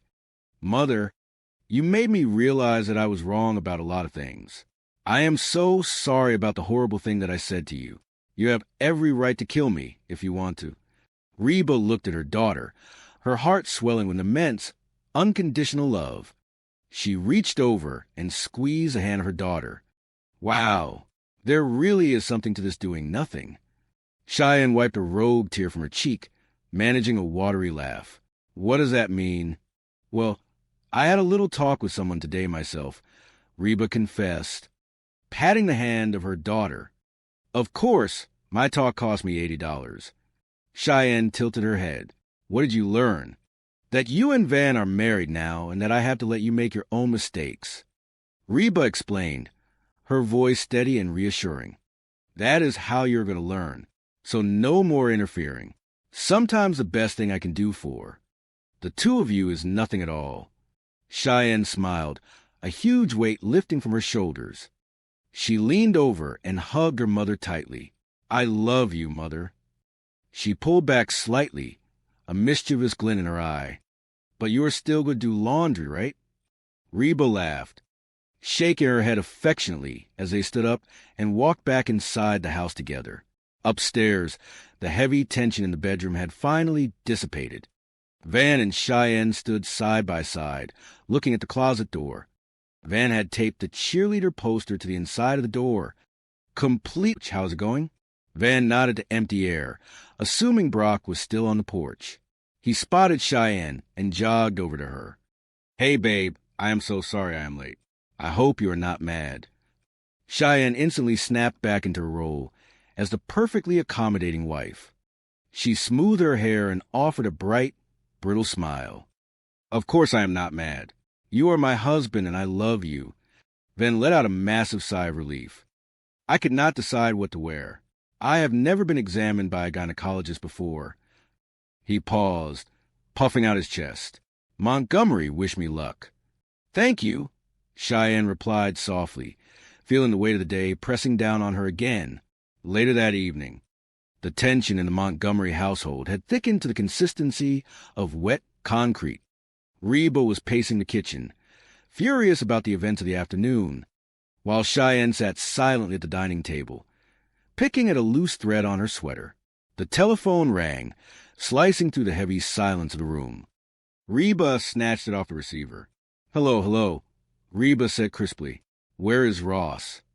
She listened to the voice of Brock on the other end, her expression growing darker by the second. Well, he seemed a little tense, so I dropped him off at the driving range after dinner. Brock explained casually. Reba stopped pacing.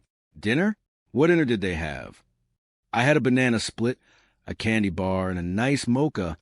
The voice of a very energetic young boy echoed through the receiver. Can I stay up all night? Reba groaned, rubbing her face. Please thank Brock for bringing him home late, and all jacked up on sugar. Brock chattered on making excuses. Reba cut him off. I know what is really bothering you, and I just want to assure you that Jake was out of the room with Brock while I was being looked at by the doctor down there. I will call later. She slammed the telephone down onto the receiver. Oh, you got to be kidding me. She looked up the stairs, where Cheyenne and Van had retreated to their room. Reba marched up the steps, determined to fix at least one problem in her house today. She pushed open the bedroom door. Van was standing in front of his poster, holding imaginary pom-poms, cheering enthusiastically. Go, Van. Come on. Yes. Come on, come on, come on. Go, Van. Go. He stopped mid-cheer, looking slightly embarrassed as Reba entered the room. Hey, Mrs. Hart. Reba did not waste any time. She pointed directly at the massive, ugly exercise machine occupying the corner, and then to the poster on the wall. You cannot keep this thing in here. Van looked confused. It is okay. Cheyenne said it was cool. Tell him, Cheyenne. Cheyenne stood in the doorway, frozen like a trapped animal. Tell me what? Van asked, his brow furrowing. Tell him you do not want this thing in here. Reba urged her daughter, stepping back to let Cheyenne take the floor. Cheyenne looked terrified. She twisted her hands together, staring at the floor. What?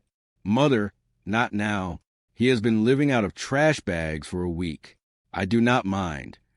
Reba crossed her arms, refusing to back down. But she does. Van stared at Cheyenne, genuine hurt flashing in his eyes. What? You do not like my trash bag system? Cheyenne took a deep breath, the facade finally cracking. Look, it is not really a system, Van. It is more like a big, disgusting mess. Van took a step back, as if he had been physically struck. Big, disgusting mess? Is that your fancy way of saying you do not like it? Yes, Cheyenne admitted, her voice trembling with held-back tears. Van threw his hands up in the air in complete frustration. I cannot believe this. What is next? You are going to tell me you do not like the cheerleaders. Either? Cheyenne remained silent, her expression saying everything that needed to be said. Oh, man, this is a nightmare, Van groaned, grabbing a handful of his hair. It is like I do not even know you. How could you possibly think that I would want to wake up every single day and see that in my room? I am sorry, Cheyenne cried, tears spilling over her eyelashes. I thought it was our room. Reba watched the disaster unfold. Feeling a sudden pang of guilt, Van shook his head, turning his back on both of them. He reached out and carefully rolled up the cheerleader poster. Come on, girls. We are out of here. He stormed out of the bedroom, his heavy footsteps echoing down the hallway. Van! Cheyenne called out weakly, but he was already gone. She turned her furious gaze onto Reba. Thanks a lot, Mother. Reba stood her ground, though her heart ached for her daughter. Now, Cheyenne, it was going to happen sooner or later. You cannot live like this. Oh, and screaming at each other is so much better? Cheyenne yelled, her hands balled into fists at her sides. Just because you are married, you should not be afraid to say what is on your mind. Reba argued calmly, trying to be the voice of reason. I do not know why you were not honest with him in the first place. Cheyenne's eyes filled with hot, angry tears. Well, maybe because I did not want to drive him away like you drove away Dad. The words hung in the air like a physical blow. Reba took a step back, the color draining from her face. Cheyenne gasped, instantly regretting the outburst, and turned to run down the hallway. Whoa! Whoa! Get back here, Reba commanded, her voice shaking but firm. Cheyenne stopped, her back still turned. Look, Mother, I am sorry, okay? Just forget about it. No, I am not just going to forget about it, Reba insisted, marching down the hall to face her daughter. Do you actually think I am the reason your father left his family? Cheyenne turned around, crossing her arms defensively. Well, is it not obvious? You pretty much control everything that happened around here. I would rather not take credit for this current disaster. Reba stared at her, deeply hurt but trying to maintain her composure. You know what? If something is not exactly the way that you think it should be, you just have to say something. Why cannot you just leave things alone? Cheyenne cried out, tears spilling down her cheeks. I mean, do you really think Dad would care what kind of comforter's on the bed? Reba's expression hardened, a bittersweet sorrow settling into her eyes. No, it is quite obvious your father is not picky about what is on his bed. The soft, ambient lighting of the office of the therapist was a stark contrast to the chaotic, brightly lit battlefield of the Montgomery household. Reba sat on the edge of a comfortable plush sofa, her hands clasped tightly in her lap, her knuckles white. Oh, Reba, you are late, the therapist noted gently from her armchair across the room. I am sorry, Reba said, letting out a long, exhausted breath. I got here as soon as I could. The therapist looked toward the closed door. Is the rest of the family coming in for therapy today?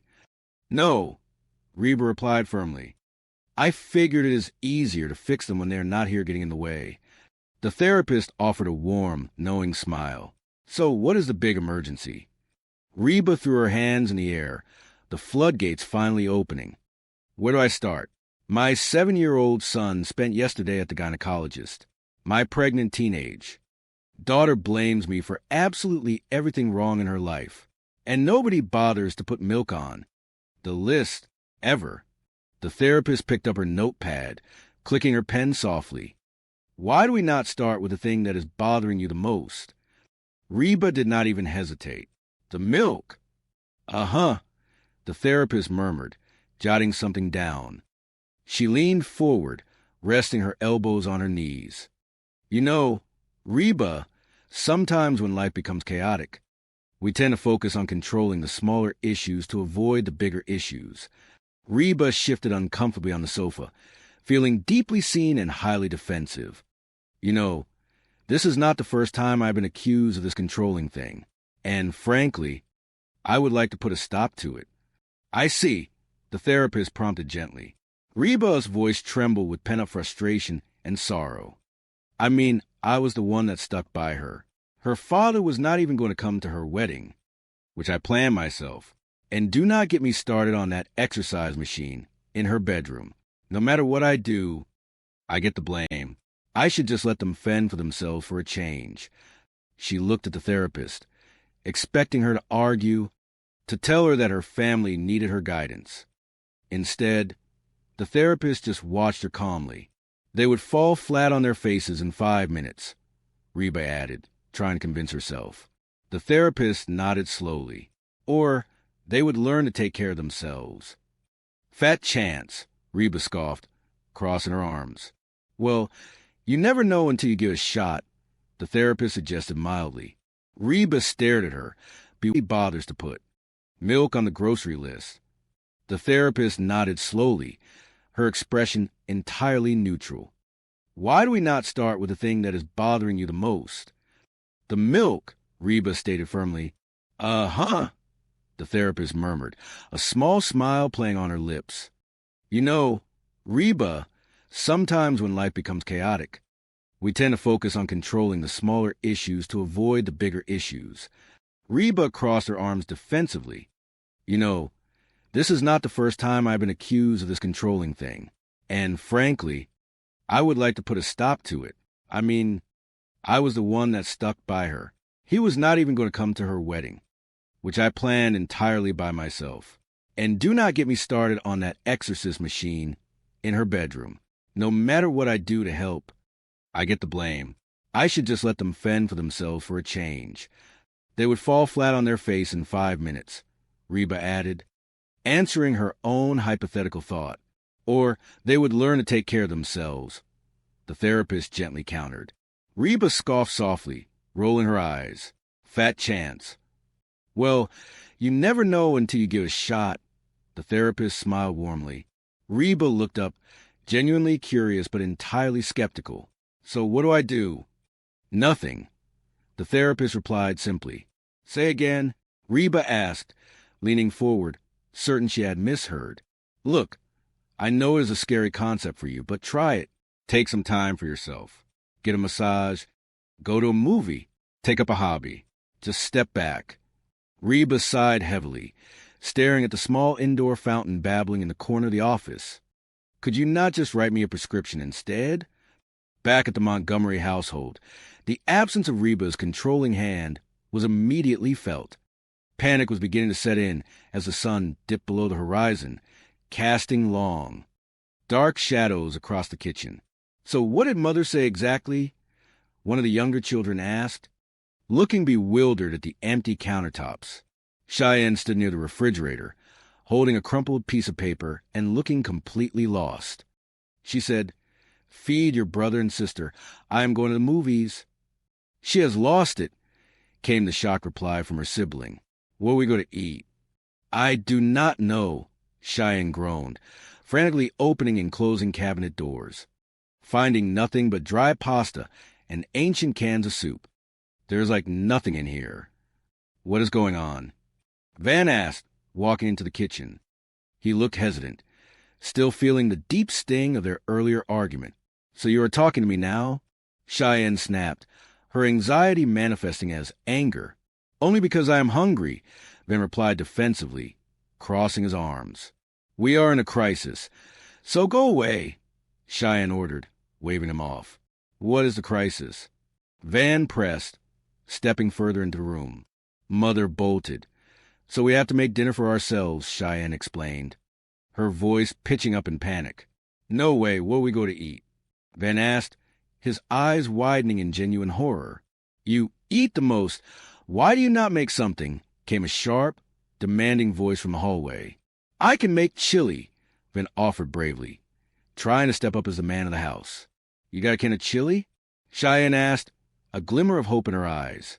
No, Van admitted softly. We are all going to die, the voice from the hallway announced dramatically. Do I have to do everything myself? Just as the kitchen descended into complete, starving anarchy, the front doorbell rang with a sharp, clear chime. Daddy, Jake yelled, running full speed to the door and throwing open. Pizza Man. Yay! The kitchen erupted in simultaneous, joyous cheers. Brock walked in, holding 3 large, steaming pizza boxes. The rich scent of baked cheese and tomato sauce filled the room, instantly calming the frayed nerves of the household. Daddy, I was this close to rolling Jake in a tortilla, Cheyenne admitted, taking one of the boxes with immense, profound gratitude. Thanks, Coach, Van said, grabbing a massive slice before the box was even fully open. He took a bite and immediately frowned, his face twisting in distaste. Onions. Cheyenne glared at him across the kitchen island. If you have any interest in kissing me tonight, you will not eat those. Van swallowed hard, looking deeply regretful as he stared at the delicious, forbidden slice. Onions, he whispered sadly, placing it back in the box and selecting a plain cheese piece instead. Brock watched the exchange, sensing the heavy, lingering tension between the newlyweds. What is up with you two?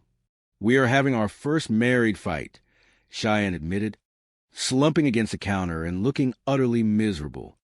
It is awful. Oh, honey, it is bound to happen sooner or later, Brock said sympathetically, pulling out a stool and sitting down. Yes, that is what Mother said, Cheyenne muttered, picking at the crust of her pizza. Brock chuckled softly, a nostalgic look crossing his face. Well, she should know. We had 1,000 of those little fights. And then, of course, the one big one. Cheyenne sighed, playing with her food. Well, the whole thing is her fault anyway. I mean, I do not know how you lived with her. She is such a control freak. Well, tell me about it, Brock agreed, leaning forward. I got lists up the wazoo. Yes, she is constantly interfering, telling people what to do. Cheyenne continued, gaining momentum as she vented her frustrations. Or what not to do. You know, it is no wonder she drove you away, Dad. Brock suddenly stood up straight, his expression changing from casual and relaxed to completely serious. He looked around the kitchen, ensuring the younger children were occupied. Say, listen, could you guys take your pizza and eat it in the living room? Mother does not let us eat in the living room, Jake pointed out from the corner, a stickler for the rules even in a crisis. Well, she is not here, Brock said quickly. No, wait a second. If that is the rule, then use napkins and give yourself a timeout after you have finished. Once the younger kids had scurried into the living room, thrilled by the rebellious act of eating on the carpet, Brock turned his full attention back to his eldest daughter. Cheyenne, honey, you got it all wrong, Brock said, his voice remarkably gentle, yet carrying a weight of absolute truth. Your mama did not drive me away. Dad, it is me, Cheyenne said, rolling her eyes slightly. You do not have to defend her. Brock shook his head slowly, refusing to let her maintain this false narrative. Sweetheart, I am not the easiest guy to get along with. You know, the fact that your mama has always wanted to stay with me as long as she did shows just how amazing she really is. Cheyenne looked stunned, her defensive posture crumbling. Why? I cannot believe you said that. Look, I know she can be tough sometimes, but I have always admired the way she speaks her mind. Then what happened with you guys? Brock took a deep breath, looking deeply thoughtful and incredibly vulnerable. Well, we had some little problems. And little problems become big problems when you do not communicate. And that is not exactly my strong point. Cheyenne blinked, absorbing his words, realizing how entirely wrong she had been to blame her mother for everything. Okay, that is what Mother said. Oh, yes, like she is perfect, Brock joked lightly, offering a small smile to ease the sudden, profound emotional weight in the room. Later that night, the house was finally quiet. The pizza boxes were discarded, the children were asleep, and a peaceful stillness had settled over the suburban street. Reba walked to the front door, feeling surprisingly refreshed. She had actually sat in a dark theater, eaten popcorn without sharing, and watched an entire movie without checking her watch once. She found Cheyenne sitting alone on the back porch swing, wrapped in a blanket, staring up at the bright Texas stars. So when did you get home? Cheyenne asked softly, not looking away from the night sky, as the screen door clicked shut. A little while ago, Reba replied, stepping outside and taking a deep breath of the cool air. She sat down beside her daughter, the swing creaking gently. It is nice out here. So how was the movie? Good. Reba smiled, the truth ringing clear in her voice. Did you know the last time I went to see a movie by myself was before Jake was born? Cheyenne looked at her, a genuine, sorrowful smile forming. I did not know. So how did you guys make out tonight? Okay, Cheyenne said, her voice filled with quiet reflection. Dad brought pizza. We also talked. Reba nodded slowly, waiting patiently for her daughter to process her thoughts. That is nice. Cheyenne turned to fully always after me to do stuff with him. That is educational. Reba noticed Jake holding a brightly colored plastic anatomical model that he had clearly smuggled out of the medical clinic. Jake, put that down. The uterus is not a toy. This is why I give you lists, Brock. Yes, well, the medical office was not on a not-to-do list. Brock pointed out with the stubborn logic of a cornered man. You do not see strip club on the list either, Reba countered, her voice rising in volume and intensity. But I can certainly write it down if there are any questions. Oh, boy. Here we go again, Brock sighed, rolling his eyes. Because you never change. Can you please talk about this later? Cheyenne pleaded, stepping off the bottom stair. Let us everybody take a deep breath and visualize the beach. Reba looked at her daughter, her eyes flashing with righteous fury. You want to know what I am visualizing right now? All right, we are leaving, Brock surrendered hastily, grabbing Jake's hand and pulling him toward the door. Let's go, Jake. Where are we going? Jake asked, looking up at his father in confusion. Well, son, I do not know, but we certainly will not be getting our new shoes wet, Brock muttered as they rushed out the front door. Just as they left, Van burst into the house, sweaty from his afternoon practice, but beaming with energy. Hey, Coach, how's it going? Hey, babe, I am sorry I am late. I hope you are not mad. Of course I am not mad, Cheyenne said smoothly, instantly snapping back into her role as a perfectly accommodating bride. You are my husband and I love you. Van grinned, completely oblivious to the thick tension he had just walked into.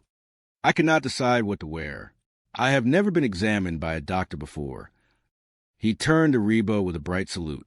Montgomery wished me luck. Thank you, Reba whispered to the empty space where her sanity used to reside. Later that evening, the situation escalated from chaotic to explosive. Reba was pacing the living room, trying to make sense of a day that felt entirely out of her control. The front door opened again, and Brock returned, looking exhausted and alone. Hello, where is Jake? Reba asked, immediately sensing something was amiss. Well, he seemed a little tense, so I dropped him off at the driving range after dinner, Brock admitted, rubbing the back of his neck. Dinner? Reba pressed, her eyes narrowing. I had a banana split, a candy bar, and a nice mocha. Jake's voice called out from the driveway. Can I stay up all night? Reba closed her eyes and took a long, deep breath. Please thank Brock for bringing him home late, and all jacked up on sugar. Brock sighed, recognizing the impending storm. I know what is really bothering you, and I just want to assure you that Jake was out of the room with me while she was being looked at by the doctor. I will call later. He turned and quickly exited the house before Reba could unleash her fury. Reba groaned in pure, unadulterated frustration. Oh, you gotta be kidding me. She walked upstairs, determined to help Cheyenne establish some boundaries in her own life, even if Reba was struggling with hers. She pushed open the door to the master bedroom. Cheyenne was sitting on the bed, staring blankly at the wall, while Van was tinkering with the massive exorcist machine, which he had clearly moved back upstairs against her wishes. Cheyenne, Reba said, folding her arms across her chest. I thought you were going to tell him to get that machine out of your room. Cheyenne shrugged softly, avoiding eye contact. But then I realized it does not really bother me. Van needs a space, and I did not want to make a big deal about it. Mother. Well, I do, Reba stated clearly, stepping fully into the room. Mother? Mother, stop, Cheyenne hissed in a desperate whisper, her eyes darting toward Van. Van was entirely focused on his workout, pulling the heavy levers and chanting to himself. Go, Van. Come on. Yes. Come on, come on, come on. Go, Van. Go. Reba cleared her throat loudly. Hey, you cannot keep this thing in here. Van stopped his repetitions and looked up, genuinely confused. It is okay. Cheyenne said it was cool. Tell her, Cheyenne. Cheyenne looked mortified, wishing the floor would open up and swallow her whole. Tell me what? Van asked, turning to his wife with an innocent expression. Tell him you do not want this thing in here. Reba encouraged her daughter, refusing to let Cheyenne back down. What? Mother, not now, Cheyenne pleaded, her face flushing crimson. He has been living out of trash bags for a week. I do not mind. But she does, Reba insisted, standing her ground. Van looked at Cheyenne, his cheerful demeanor fading into a look of profound hurt. What? You do not like my trash bag system? Cheyenne took a deep breath, the dam finally breaking under the immense pressure. Look, it is not really a system, Van. It is more like a big, disgusting mess. Big, disgusting mess? Van repeated, his voice cracking slightly. Is that your fancy way of saying you do not like it? Yes, Cheyenne admitted, tears welling in her eyes. Van threw his hands up in the air, devastated by the betrayal. I cannot believe this. What is next? You are going to tell me you do not like the cheerleaders. Cheyenne closed her eyes, letting the tears fall. Oh, man, this is a nightmare. It is like I do not even know you. How could you possibly think that I want to wake up every day and see that in my room? Van looked at the floor, his broad shoulders slumping in defeat. I am sorry. I thought it was our room. Without another word, he grabbed his jacket and walked out of the bedroom, his heavy footsteps echoing down the quiet hallway. Cheyenne turned to Reba, her eyes blazing with sudden, fierce anger. Thanks a lot, Mother. Now! Cheyenne, it was going to happen sooner or later, Reba said gently, trying to soothe the volatile situation. You cannot live like this, hiding your true feelings. Oh, and screaming at each other is so much better? Cheyenne shouted, her voice echoing off the walls. Just because you are married, you should not be afraid to say what is on your mind, Reba advised, maintaining her calm exterior. I do not know why you were not honest with him in the first place. Well, maybe because I did not want to drive him away like you drove away Dad. Cheyenne yelled. The words hung in the air, heavy, sharp, and incredibly cruel. The silence that followed was deafening. Whoa! Whoa, get back here, Reba said, her voice dropping to a serious, deeply wounded tone as Cheyenne turned to run. Cheyenne stopped, her anger instantly transforming into crushing regret. Look, Mother, I am sorry, okay? Just forget about it. No, I am not just going to forget about it, Reba said, stepping closer to her daughter. Do you actually think I am the reason your father left? Well, is it not obvious? Cheyenne argued, desperate to defend her outburst. You pretty much control everything that happens around here. Reba felt a sharp, agonizing sting in her chest, but she maintained her composure. I would rather not take credit for this current disaster. You know what? Cheyenne continued, pacing the floor. If something is not exactly the way that you think it should be, you just have to say something. Why cannot you just leave things alone? I mean, do you really think Dad would care what kind of comforter is on the bed? Reba looked at the bright orange blanket, then at her heartbroken daughter. She realized the depth of her daughter's misunderstanding and the painful reality of her own past. No, Reba said quietly, her voice barely a whisper. It is obvious your father is not picky about what is on his bed. The next morning, the soft ticking of the clock in the therapist's office was the only sound in the room for a long, heavy moment. Reba sat on the comfortable leather couch, staring blankly at the ceiling, trying to process the wreckage of her family dynamic. Oh, Reba, you are late, Dr. Thomas noted kindly, setting down a notebook. I am sorry. I got here as soon as I could, Reba replied, shifting uncomfortably on the leather cushions. Is the rest of the family coming in for therapy? The therapist asked. looking toward the empty chairs arranged in a circle. No, I figured it is easier to fix them when they are not here getting in the way. Reba admitted with a half smile that held no real humor. The therapist leaned forward, resting her hands on her knees. So what is the big emergency? Reba took a deep breath, the words spilling out in a rapid, exhausted torrent. Where do I start? My 7-year-old son spent yesterday at the medical clinic with my ex-husband and his new wife. My daughter blames me for everything wrong in her life. Etched into another box and pulled out a large, glossy poster featuring a squad of cheerleaders. My girls. Reba crossed her arms. You're going to hang that in here? Yes. To help me get worked up, Van replied innocently. Seeing Reba's shocked expression, he quickly corrected himself. Not like that. For the game. But something is missing. Certainly not implants. Oh, I know. He pointed to the top of the poster. See, the head cheerleader is cheering me on. Go, Van. She really did not say that, but it is sort of like she did. Reba shook her head slowly. You are going to wish you had a bubble over your head when your wife gets here. It is all right, Mrs. H., Van assured her, returning to his unpacking. Cheyenne knew I was bringing my gear. She wanted me to feel at home. Reba leaned closer, lowering her voice. Van, listen to me. This is not good. I know my daughter. She was moody before she was pregnant. Cheyenne stepped back into the room at that exact moment. She stopped dead in her tracks, her eyes widening as she took in the orange and black comforter draped over their bed and the cheerleader poster taking center stage on the wall. What do you think? Van asked, practically vibrating with excitement. Cheyenne swallowed hard. Oh, my God. I love it. Reba coughed softly. Liar. No, idu. Cheyenne insisted. Forcing a bright smile. What is your favorite part? Reba challenged, crossing her arms again. The headlights on the truck or the ones on the cheerleaders? Cheyenne blinked, struggling to maintain her composure. It is hard to say. I guess it is the way it says Mr. and Mrs. Van Montgomery live and love here. As she turned and walked out of the room, Reba sighed. Well, that sucked. Big time.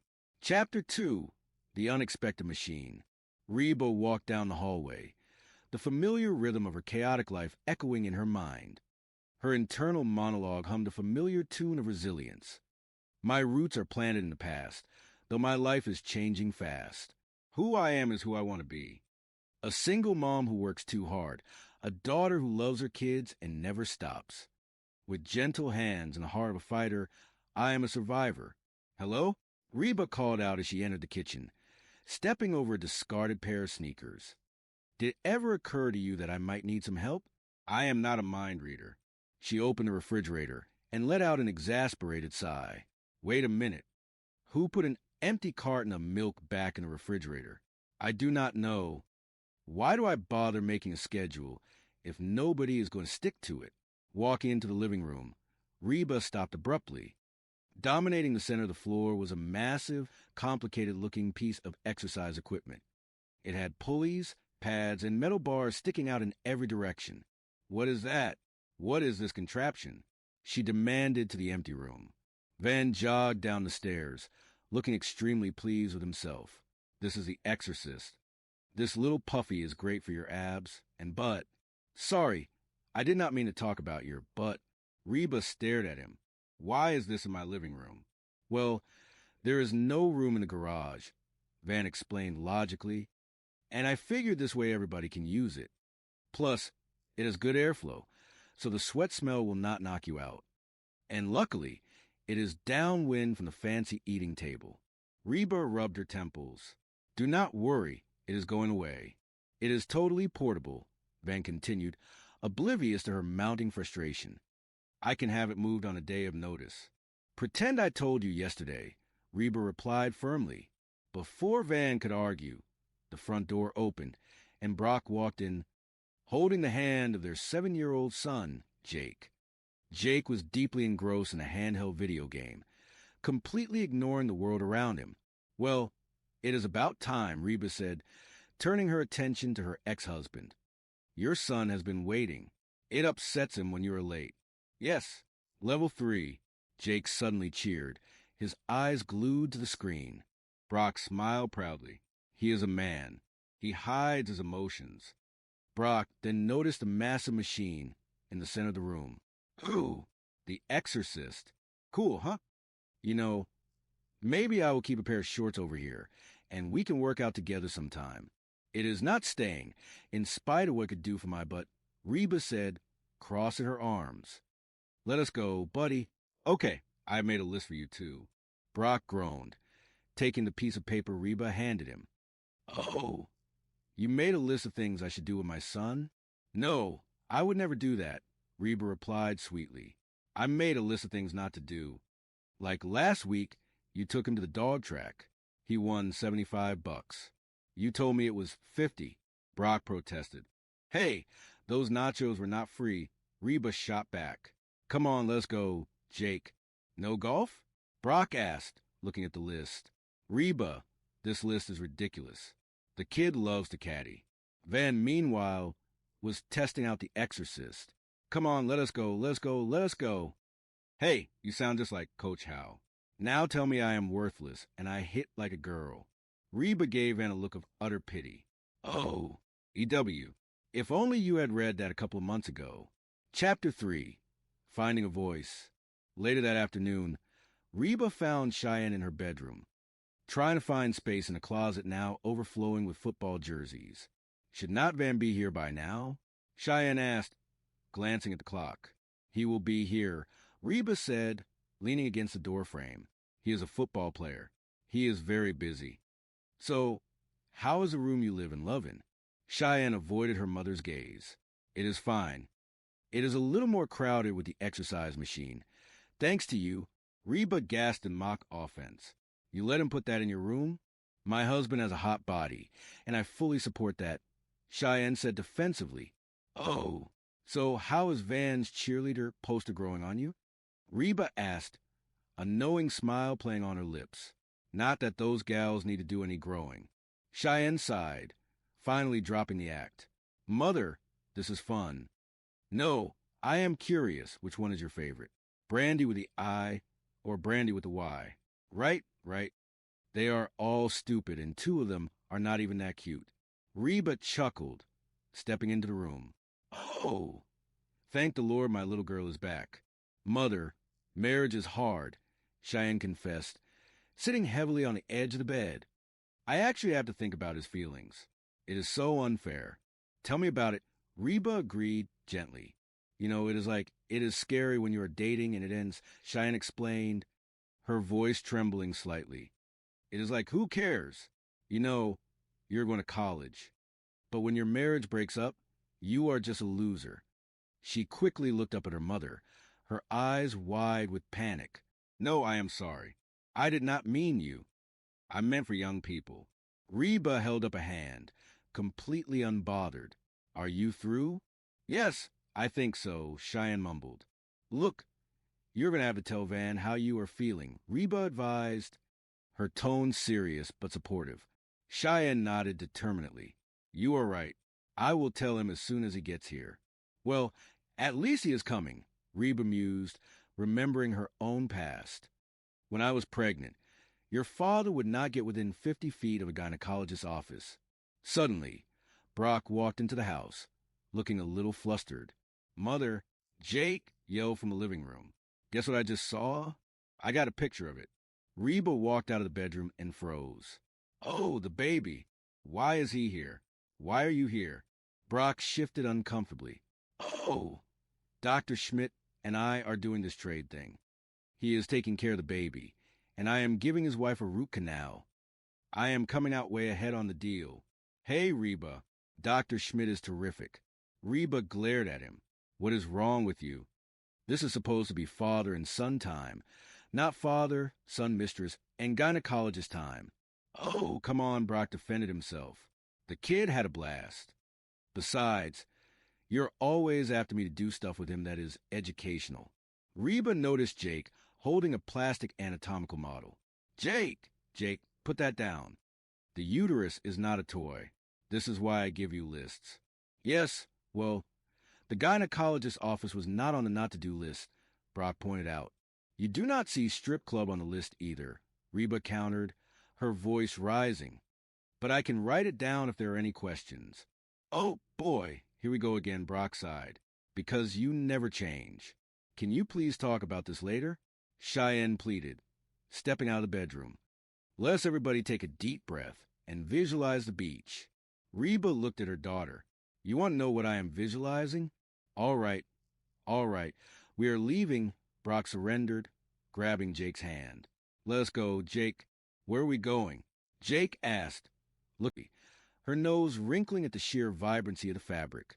It looks far more resembling of Halloween vomit. Naturally, Cheyenne has not yet had the opportunity to witness this magnificent creation. Van stated, completely ignoring the affectionate jab. Is it not truly magnificent? She is quite literally going to lose her mind with excitement. He reached eagerly into another box and pulled out a large, glossy poster featuring an entire squad of high school cheerleaders striking energetic poses. Behold, my girls. Reba crossed her arms firmly over her chest. You surely do not intend to hang that monstrosity inside this bedroom? Indeed I do, specifically to assist me in getting properly motivated. Van replied with an expression of absolute innocence. Noticing Reba's thoroughly shocked and disapproving expression, he hastily attempted to correct himself. Not in that manner whatsoever.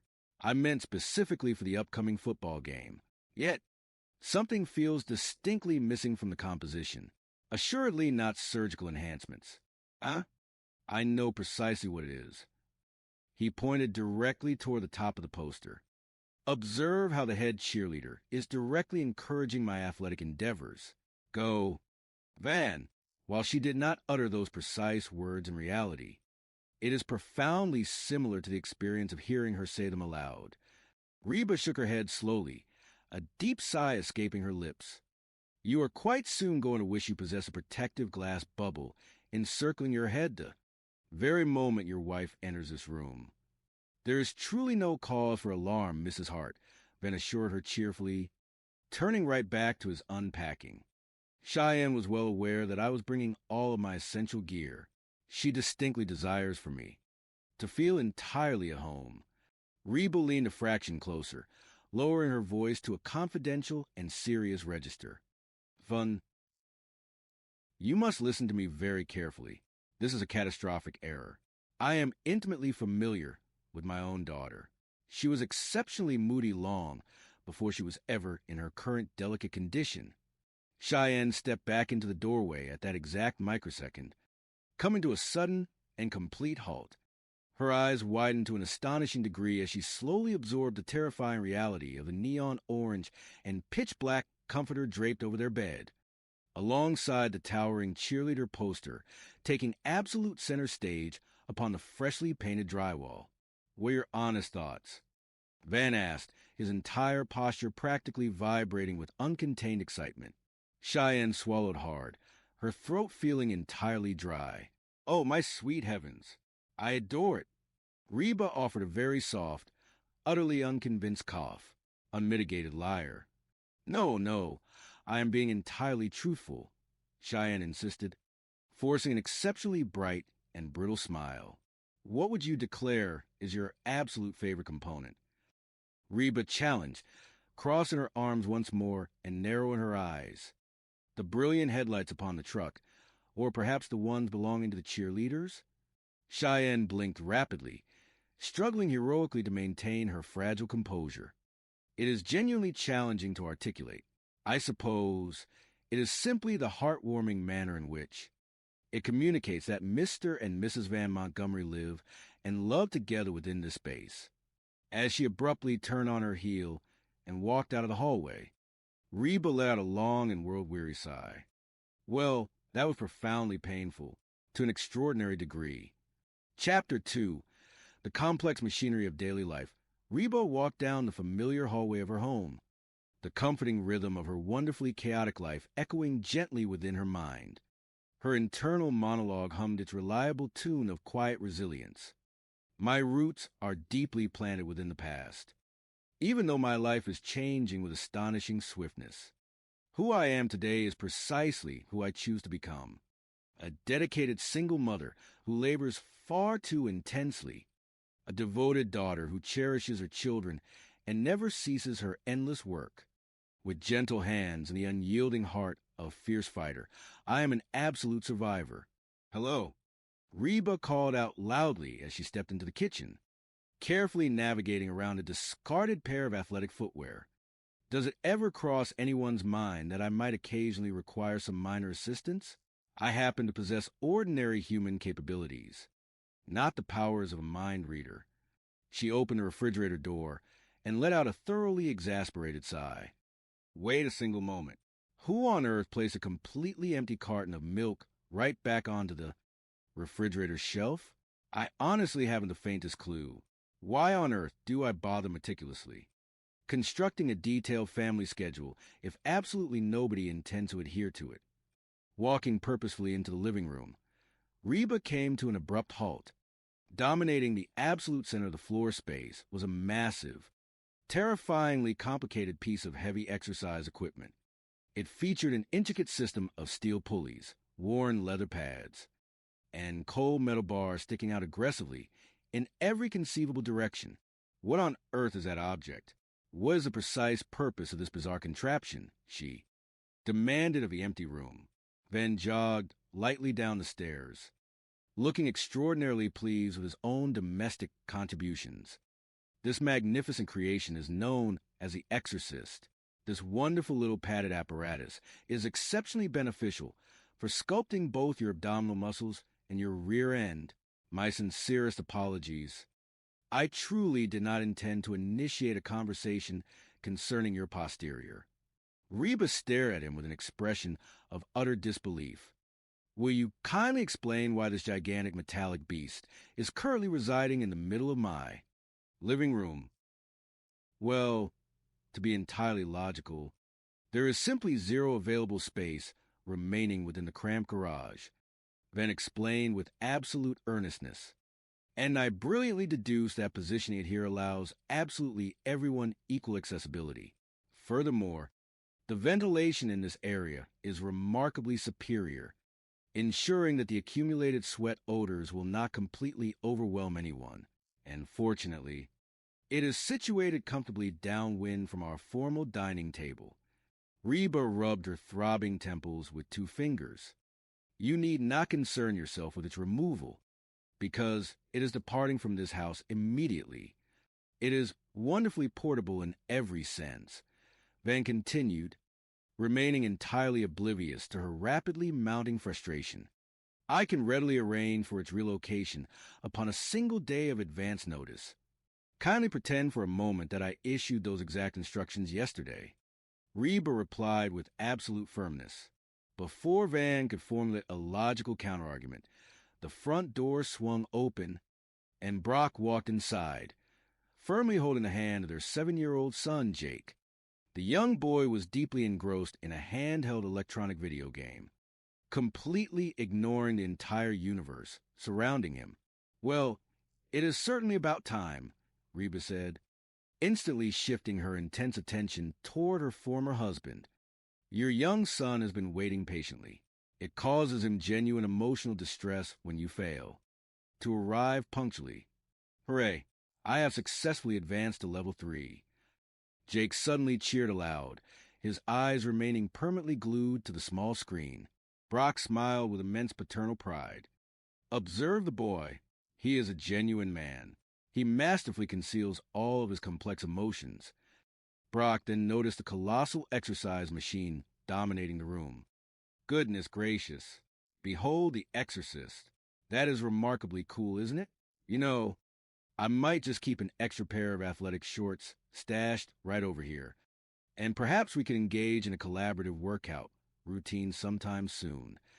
It is unequivocally not remaining in this room, regardless of what theoretical benefits it might offer to my posterior region, Reba stated firmly, crossing her arms.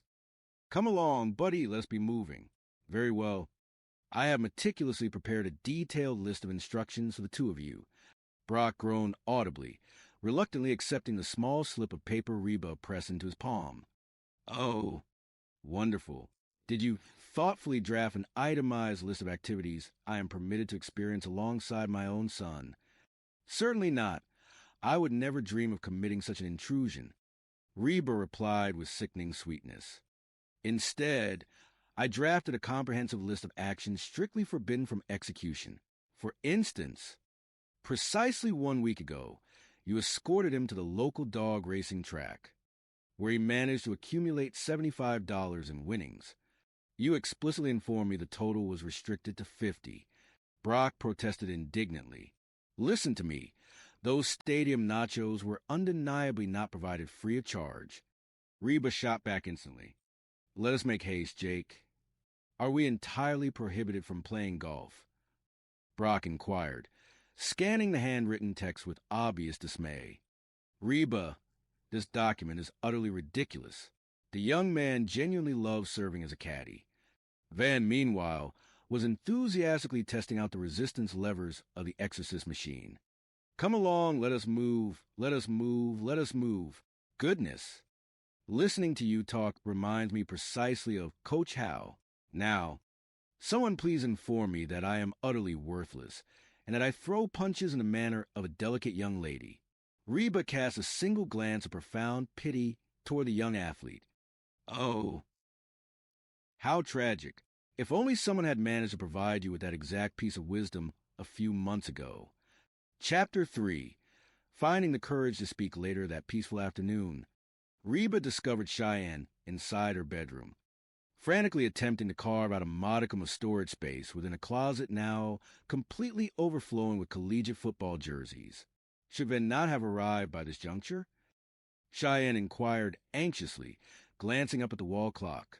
He will arrive shortly, Reba assured her, leaning comfortably against the wooden doorframe. He is a dedicated football player. After all, he leads a very demanding schedule. Tell me, how are you enjoying the intimate room where you live and love? Cheyenne instinctively avoided her mother's knowing gaze. It is perfectly adequate. It is merely a fraction more crowded due to the presence of that dreadful exercise apparatus, which I entirely blame upon you. Reba gasped in theatrical offense. Are you implying that you willingly permitted him to install that contraption within your personal sleeping quarters? My legal husband possesses an exceptionally attractive physique, and I intend to provide my absolute and unwavering support toward that reality, Cheyenne declared defensively. Fascinating. And pray tell, how precisely are Van's lovely cheerleader posters growing upon your daily existence? Not that those particular young ladies stand in any desperate need of further growth. Cheyenne sighed deeply, finally dropping the exhausting facade of carefree marital bliss. Mother, this is agonizingly humorous. Actually, I am genuinely curious to know your personal preference. Would you select Brandy spelled with an ordinary I, or perhaps Brandy spelled with a far more exotic letter Y? Naturally, the entire concept is profoundly foolish, and two of them aren't even remarkably attractive.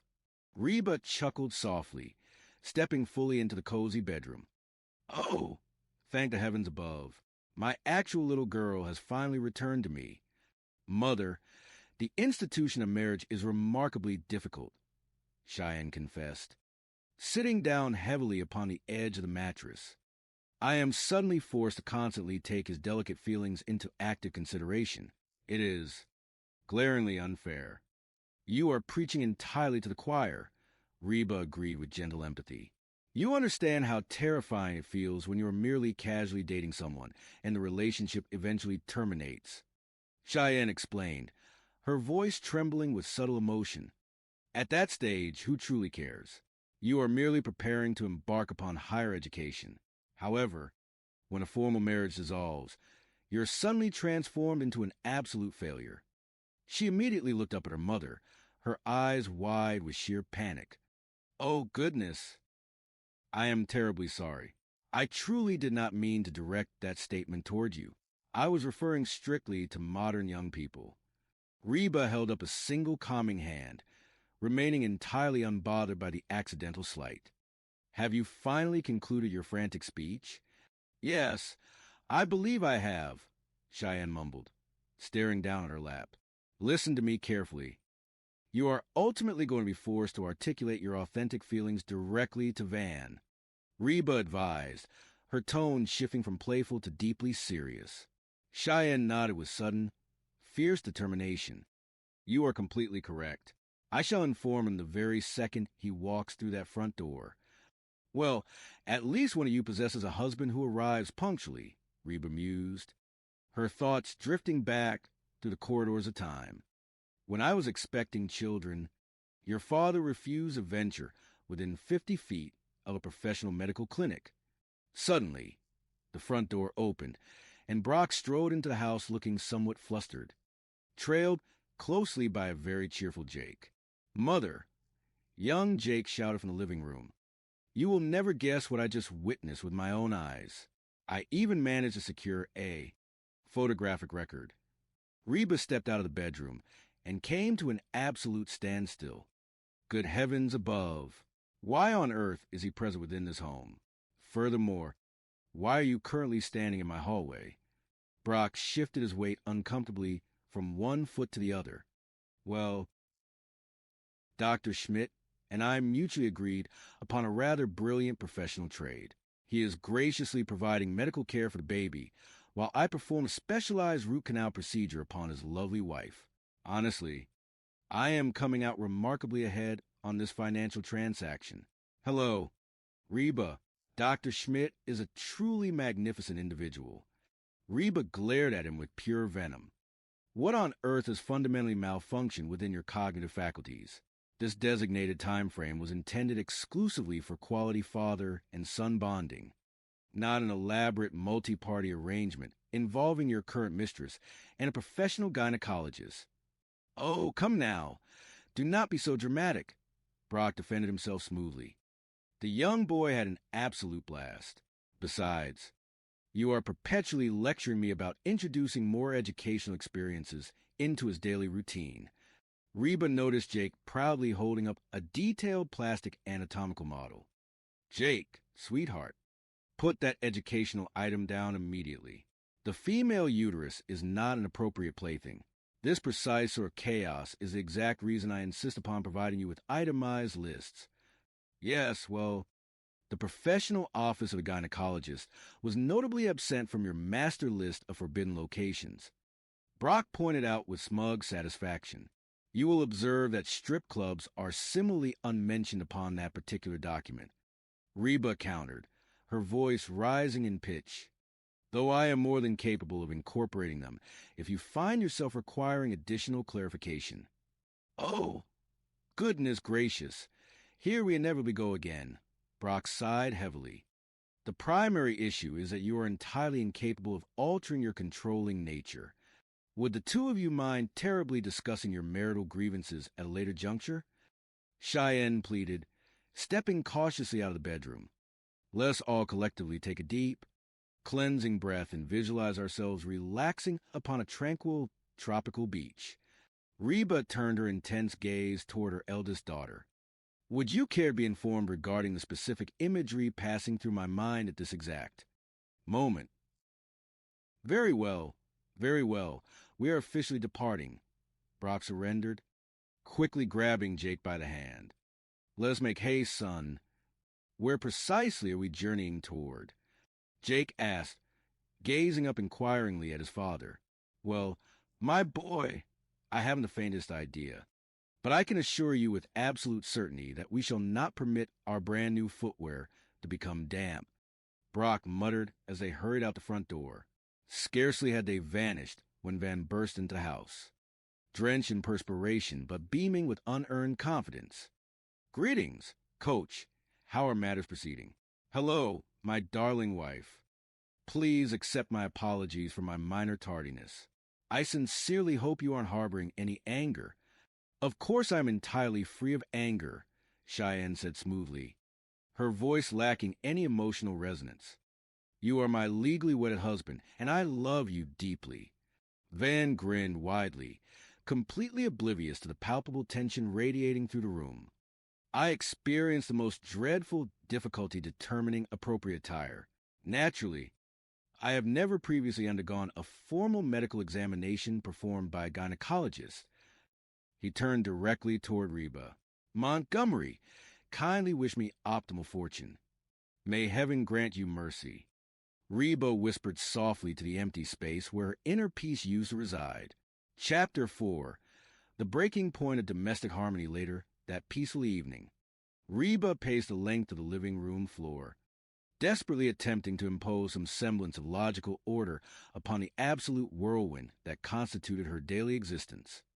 The front door clicked open, and Brock returned once more, looking thoroughly exhausted. Good evening. Hello to everyone. By the way, where is Ross? Reba inquired, casting a searching glance around the room for her other son. Well, to be entirely transparent, he appeared slightly emotionally tense. So I thoughtfully dropped him off at the local driving training range immediately following our evening meal. Brock admitted without a hint of remorse. Evening meal? Reba pressed, her voice tightening. I treated him to a magnificent banana split, a substantial chocolate candy bar, and a truly delightful mocha beverage.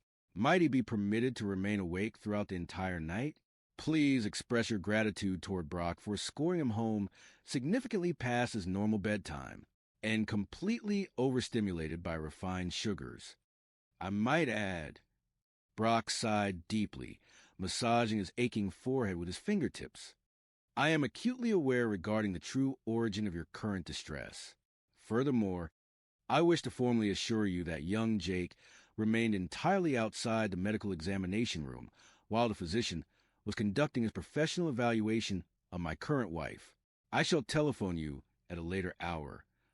He spun around and rapidly exited the house before Reba could successfully unleash her accumulated fury. Reba groaned in profound frustration. Oh, for heaven's sake, you simply must be joking with me. She climbed the stairs with heavy footsteps to check upon the young newlyweds. Cheyenne was sitting rigidly upon the edge of the mattress, staring with vacant eyes straight ahead, while Van busily tinkered with the colossal exorcist machine, which now instantly occupied a solid quarter of their limited bedroom real estate.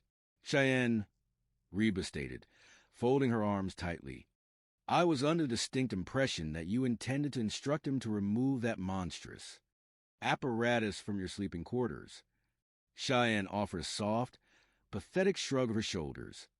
I fully intended to issue that command, but I subsequently realized that it doesn't genuinely cause me any distress. Van has legitimate needs for his personal space, and I wish to avoid generating an unnecessary conflict over a minor detail, Mother. Well, I am experiencing a profoundly major conflict regarding the matter, Reba stated clearly. Mother? Mother, I am begging you to cease this immediately, Cheyenne hissed urgently, her darting eyes flashing toward Van. Van remained entirely absorbed in his physical exertion. Push onward, Van. Complete the repetition. Yes. Continue, continue, continue. Go, Van. Go. Reba stepped fully past the threshold into the room. Listen here.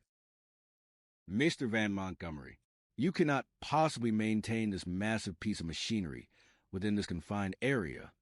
Van abruptly halted his physical movements and turned around with a thoroughly bewildered expression. There is truly no cause for concern. Cheyenne explicitly declared that it was entirely acceptable. Inform her the truth. Cheyenne looked utterly mortified, wishing the floor would miraculously open and swallow her whole. Inform her regarding what specific matter? Van inquired, turning his gaze toward his wife. Inform him that you harbor zero desire for this metallic beast to reside inside our bedroom. Reba strongly encouraged her daughter. Goodness gracious, Mother, not at this exact moment, Cheyenne pleaded in a desperate whisper. He has been forced to live directly out of disposable trash bags for an entire week. I simply do not mind the minor inconvenience. Well, allow me to assure you that her mother distinctly minds, Reba insisted stubbornly. Van looked directly at Cheyenne, his facial features visibly falling. What are you implying? Are you suggesting that you harbor an aversion toward my customized trash bag organizational system? Cheyenne drew in a long, shuddering breath as the invisible dam finally gave way. To be entirely transparent with you, Van, it does not genuinely constitute an organizational system. It bears a far more striking resemblance to a colossal, thoroughly disgusting pile of rubbish. A colossal, thoroughly disgusting pile of rubbish? Van repeated slowly, the profound hurt evident in his tone.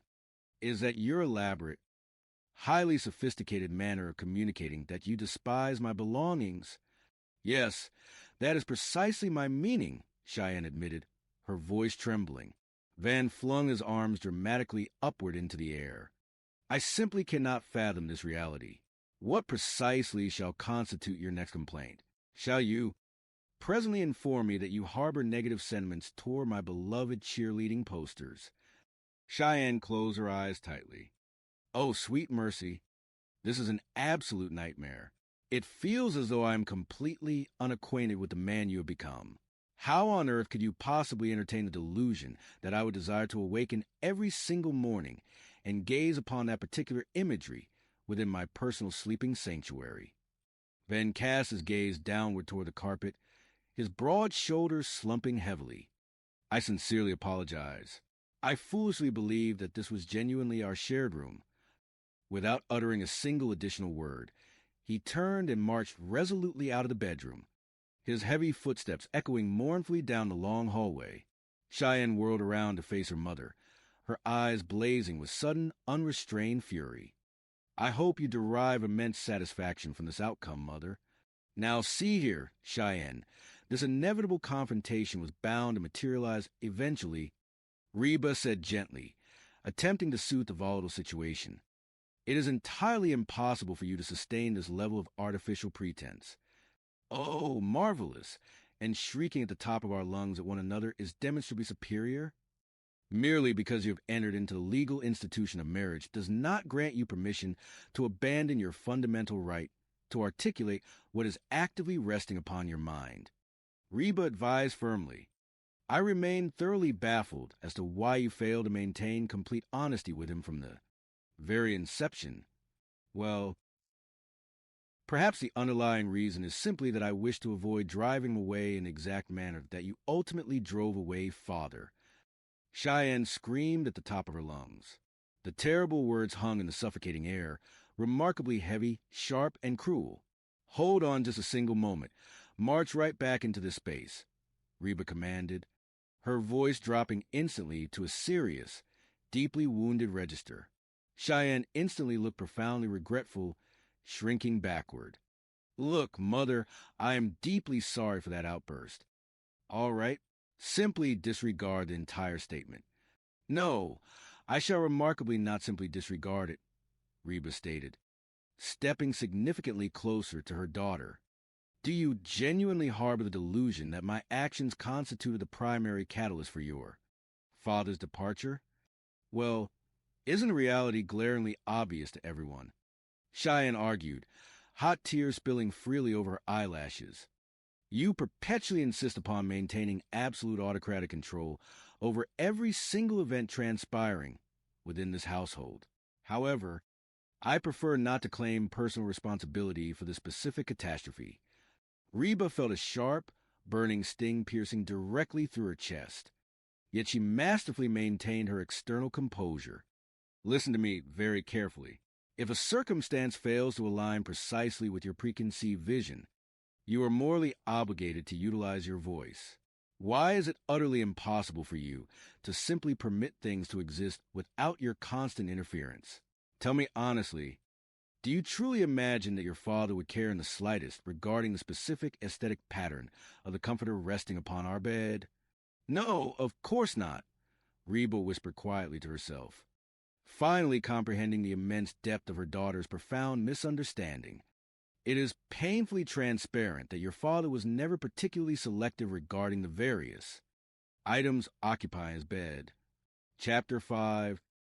The healing power of doing nothing the soft and rhythmic ticking of the antique grandfather clock located within professional therapist's private office provided the solitary sound filling the room for an extended duration. Reba sat quietly upon the plush leather sofa, staring fixedly at the ceiling tiles. Goodness, Reba, you are remarkably tardy today. The licensed therapist noted with genuine kindness. I offer my sincere apologies.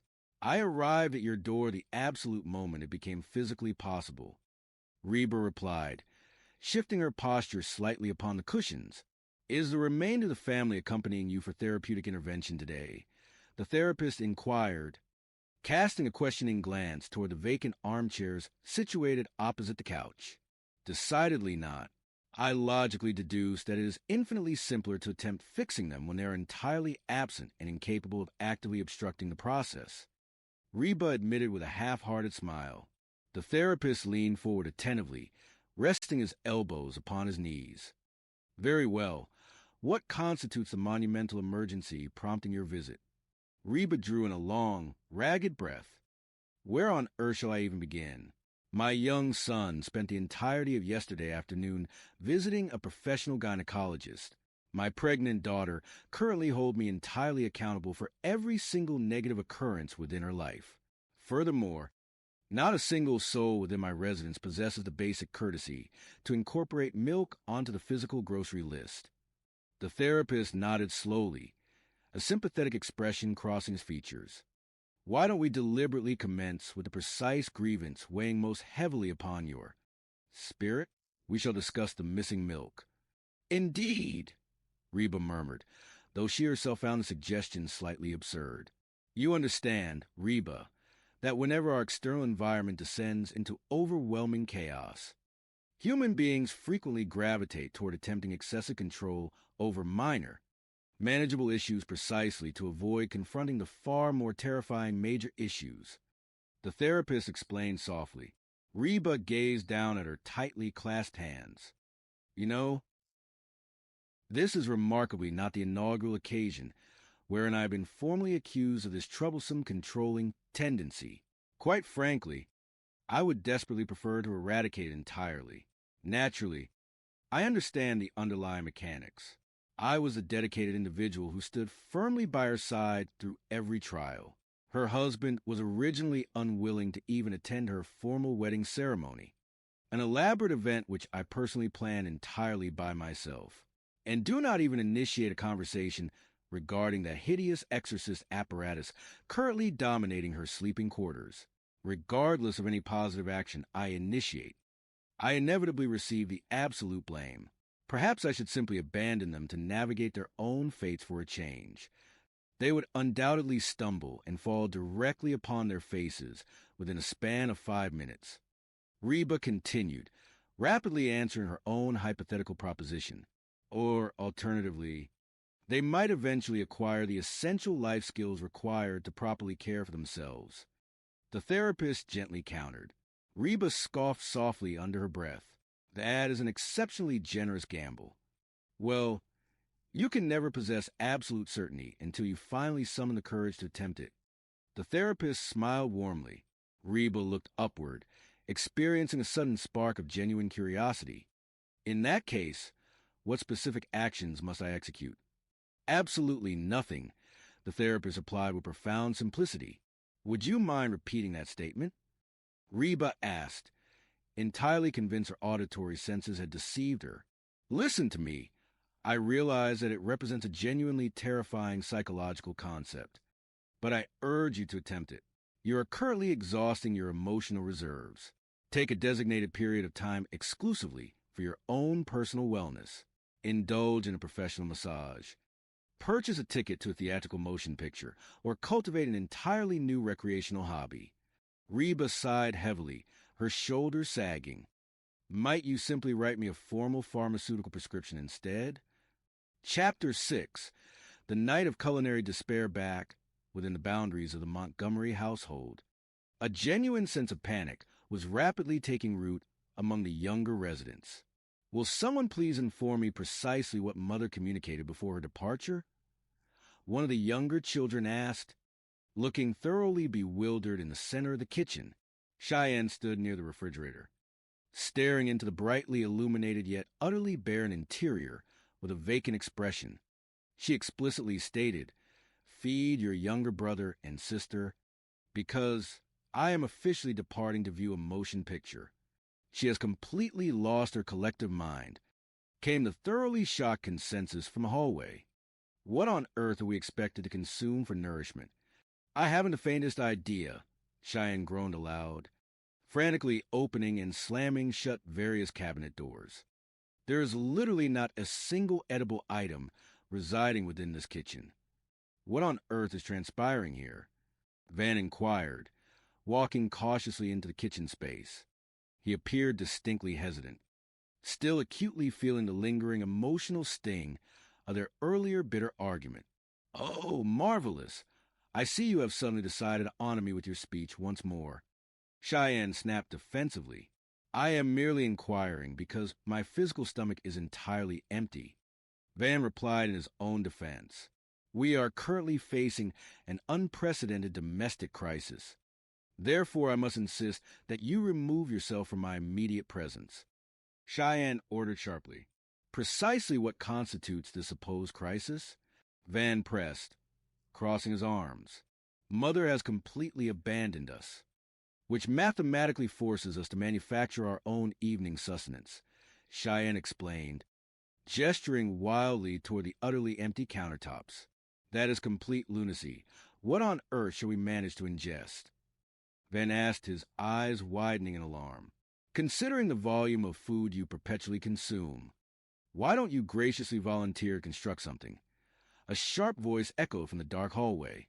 I am perfectly capable of manufacturing a batch of spicy chili, Van offered bravely. Do you possess an actual canned container of chili within your personal possession? Cheyenne inquired with a desperate glimmer of hope in her voice. We are all destined to perish within this room. The mysterious voice from the hallway announced with maximum theatrical drama. Must I personally accomplish every vital task required to sustain human life?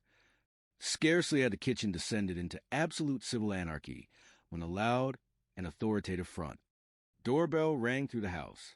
Is that father? Young Jake shouted excitedly, sprinting rapidly toward the entryway. The glorious deliverer of pizza has arrived. Hooray!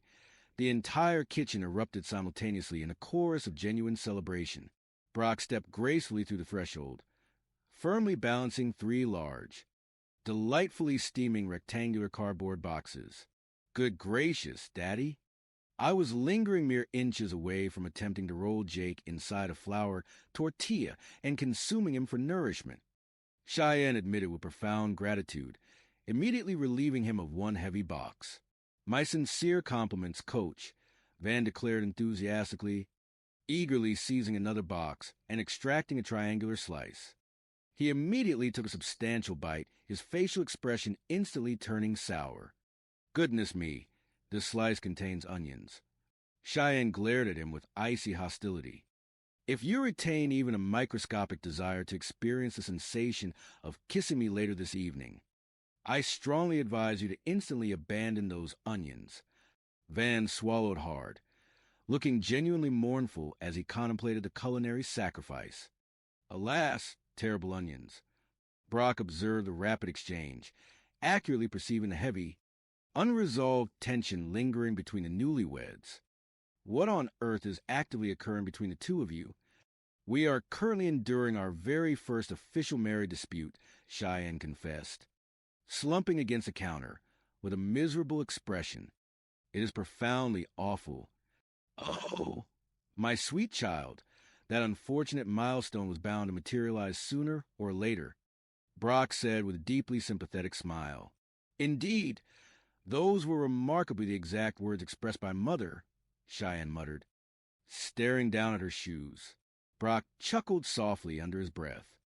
Well, she is undeniably qualified to speak upon the subject. We managed to experience upwards of 1,000 minor arguments of that precise nature, prior to culminating with the one truly monumental disagreement. Cheyenne sighed, abstractedly tracing the decorative crust of her pizza slice. To be entirely fair, the entire catastrophe remains fundamentally her fault anyway. Honestly, I remain completely baffled as to how you managed to coexist alongside her for so many years. She is such an extreme control freak. You are preaching entirely to the choir, Brock agreed. leaning casually against the kitchen island. I was continually subjected to itemized lists numbering into the hundreds. Indeed, she is perpetually interfering in every aspect, dictating precise behaviors to everyone.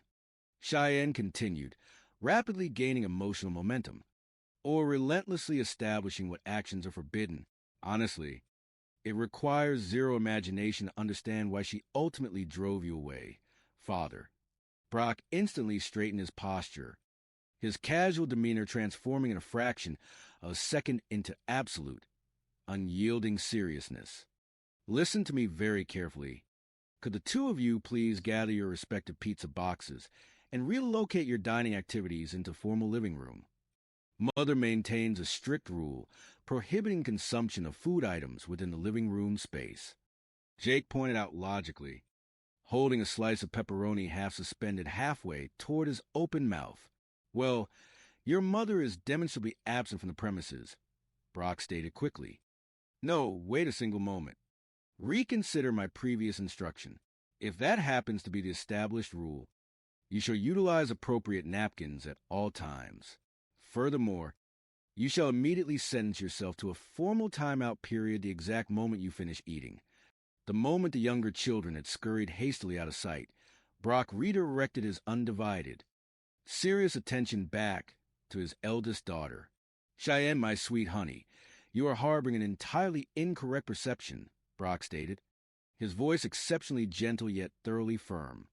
Your beloved mother did not drive me away from this family. Cheyenne rolled her eyes with teenage disbelief. Father, I am speaking directly to you. You are entirely absolved from feeling obligated to defend her honor. Brock shook his head with slow deliberation. Sweetheart, I am hardly the most effortless human being to peacefully coexist alongside. You are well aware of that truth. The undeniable fact that your mama consistently desired to remain by my side for as long as she ultimately did serves as absolute testament to just how remarkably amazing she truly is.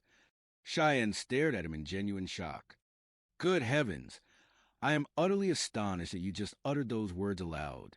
Look, I am well aware that she possesses a rather formidable exterior, but I have consistently maintained a deep admiration for the fearless manner in which she speaks her authentic mind. If that is true, what precisely went wrong between the two of you? Brock drew in a long, contemplative breath, his eyes reflecting a deep melancholic wisdom. Well, we experienced various minor complications. As it turns out, minor complications inevitably metamorphose into colossal complications the moment human beings cease effective communication with one another.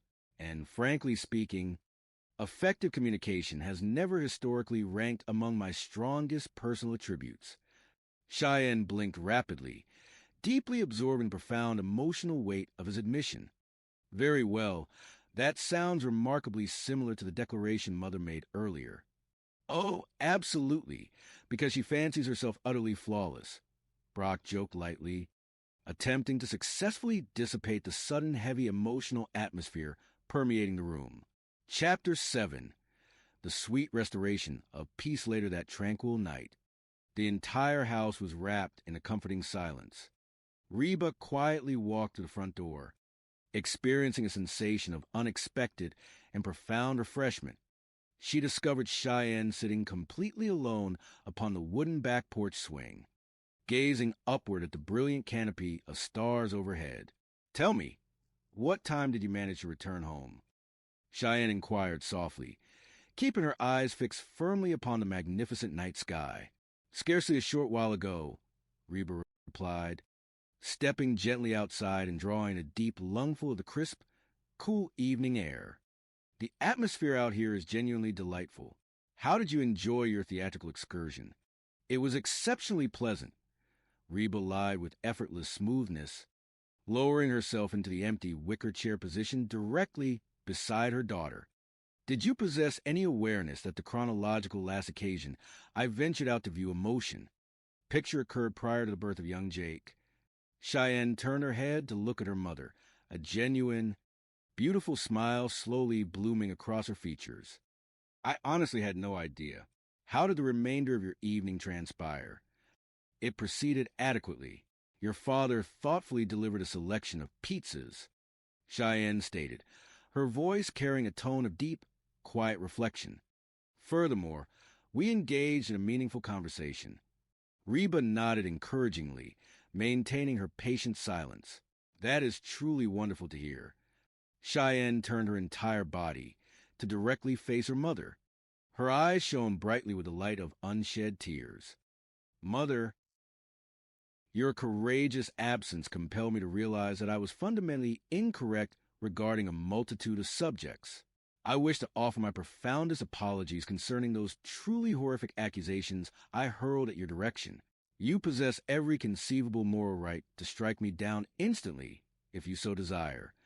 Reba reached outward, gently enclosing her daughter's trembling hand within her own warm palm.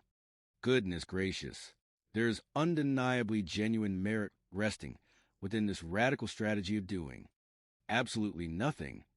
Cheyenne let out a soft, watery laugh, carefully wiping a stray tear from her flushed cheek. What on earth does that cryptic statement signify? Well, I was privileged to experience a rather enlightening conversation alongside a professional counselor earlier today, Reba confessed, smiling warmly into darkness. Naturally, that particular enlightenment required an investment of 80 hard-earned dollars. Cheyenne looked deeply intrigued. What vital wisdom did you manage to acquire? Reba gazed profoundly into Cheyenne's wide eyes. I learned that you and Van are legally married adults, and therefore I am morally obligated to step backward and permit you the freedom to commit your own personal mistakes. That is a fundamental mechanism through which human beings achieve true learning. Consequently, there shall be zero further interference on my part.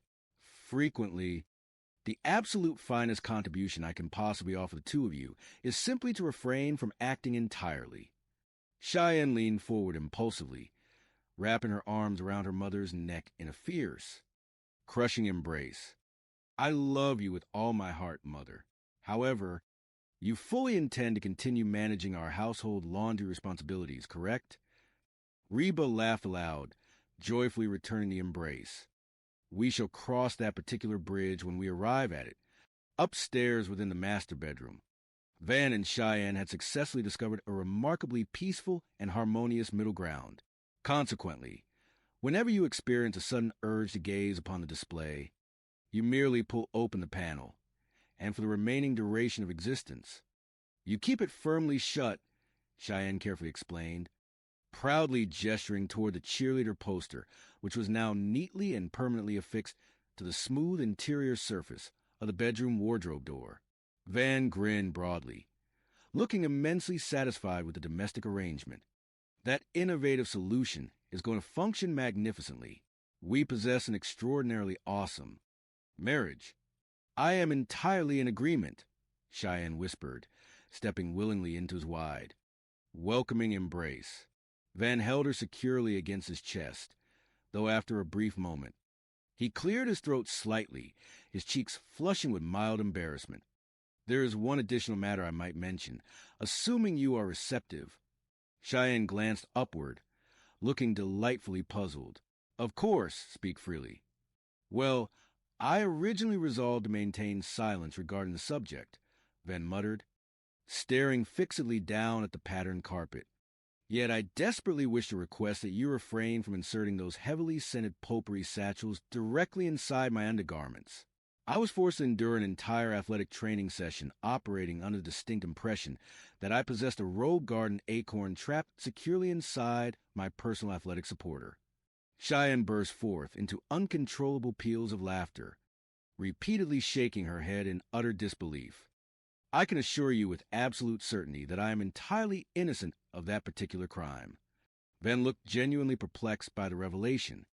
If you were unresponsible, the logical question remains, precisely who committed the deed? Down the quiet hallway, the faint sound of a young boy giggling softly into his pillow echoed through shadows. I have simply been subjected to an extraordinary degree of psychological stress. The small voice whispered quietly to the empty night. I have simply been subjected to an extraordinary degree of psychological stress. The warm afternoon sun filtered through the window of the Montgomery bedroom, casting a golden glow over the chaotic scattering of cardboard boxes and black plastic trash bags. Van stood in the center of the room, his hands resting on his hips, admiring his handiwork with a grin that stretched from ear to ear. He held up a large, slightly crumpled poster and pressed it against the freshly painted drywall. "How does this look?" Van asked, his voice brimming with youthful enthusiasm, like a truck on a wall. Cheyenne sat on the edge of the bed, her hands resting gently on her lap. She offered a strained but loving smile. "Perfect," she said, her voice soft. "Man, it feels good to have all my stuff back," Van sighed, stepping back to admire his belongings. "I cannot believe your parents chucked it on the front lawn." Cheyenne nodded, trying to maintain her supportive demeanor. "Yes, but it was cool of the gardeners to help, though. That guy with the leaf blower really rounded up my socks fast. So, where are you going to put the rest of this crap?" Van scratched the back of his neck, surveying the sea of bags. "Well, I am going to put my clothes in the wardrobe, or maybe the dresser, or right here on the floor." Just then, the bedroom door swung open, and Reba, known affectionately to Van as Mrs. H, walked in. She carried a basket of neatly folded laundry, her sharp eyes immediately scanning the disarray. "I hope one of those trash bags has a maid in it," Reba remarked, her tone dry but laced with her trademark wit. Van beamed at her. "Mrs. H, I am giving the room a touch of Van." Reba raised an eyebrow. "It is not a gentle touch, is it?" She set the laundry basket down. "Do you want to give me a hand here?" "What is that?" Van proudly hoisted a thick, brightly colored blanket from the nearest box. "My lucky comforter. Wildcat colors. The orange and black tech." Reba grimaced playfully, more like Halloween vomit.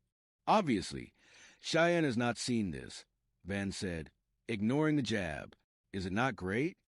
"She is going to freak." He reached into another box and pulled out a large, glossy poster featuring a squad of cheerleaders. "My girls." Reba crossed her arms. "You're going to hang that in here?" "Yes, to help me get worked up," Van replied innocently. Seeing Reba's shocked expression, he quickly corrected himself.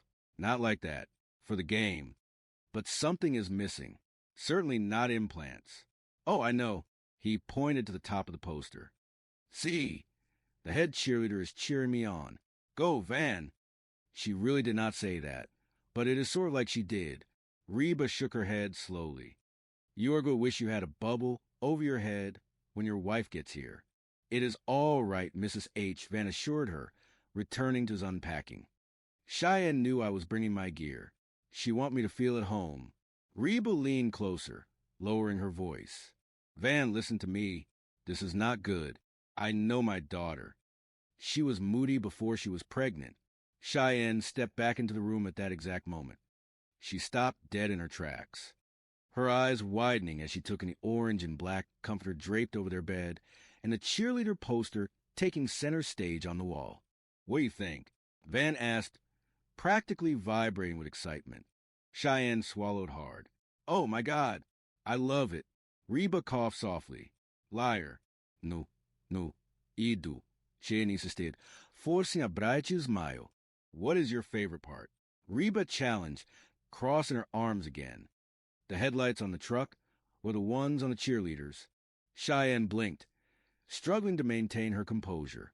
"It is hard to say. I guess it is the way it says Mr. and Mrs. Van Montgomery live and love here." As she turned and walked out of the room, Reba sighed. "Well, that sucked. Big time." Chapter 2, The Unexpected Machine. Reba walked down the hallway, the familiar rhythm of her chaotic life echoing in her mind. Her internal monologue hummed a familiar tune of resilience. "My roots are planted in the past, though my life is changing fast. Who I am is who I want to be. A single mom who works too hard, a daughter who loves her kids and never stops. With gentle hands and the heart of a fighter, I am a survivor. Hello?" Reba called out as she entered the kitchen, stepping over a discarded pair of sneakers.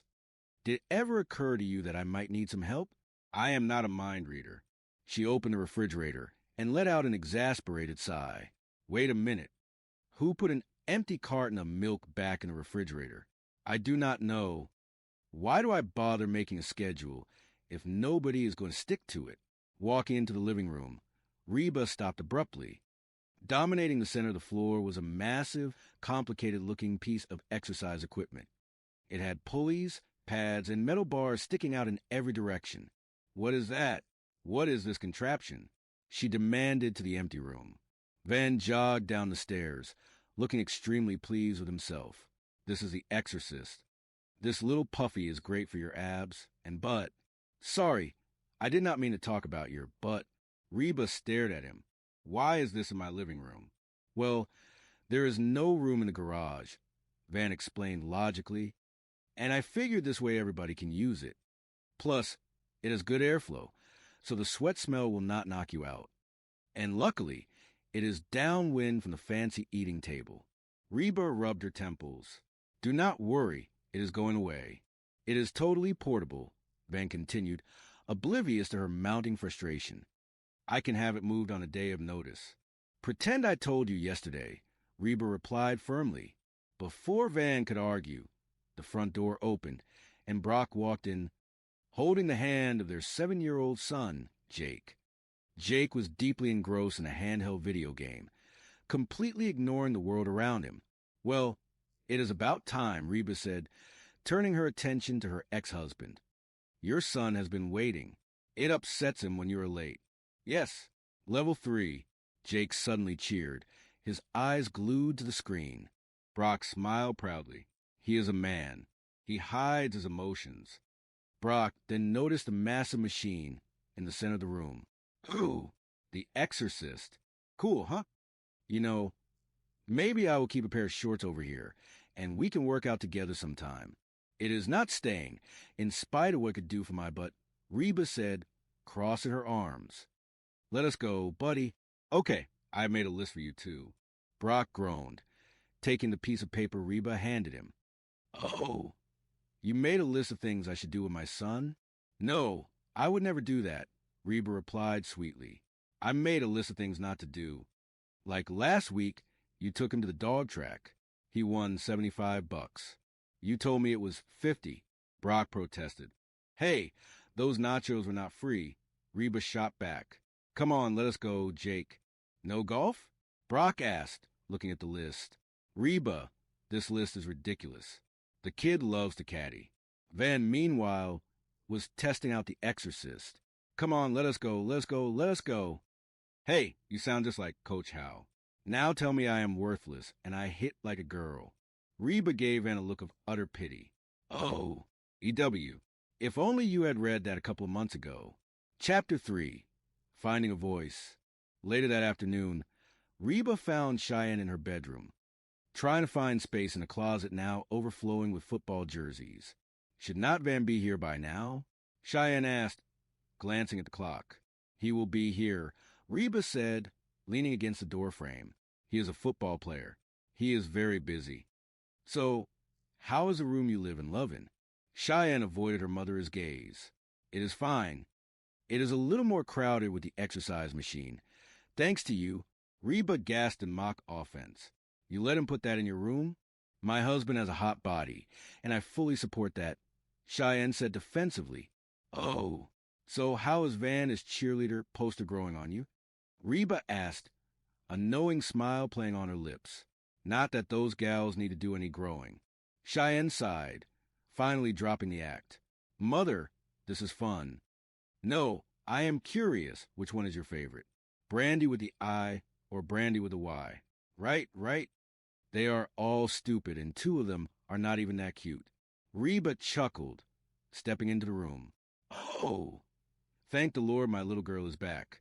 Mother, marriage is hard, Cheyenne confessed, sitting heavily on the edge of the bed.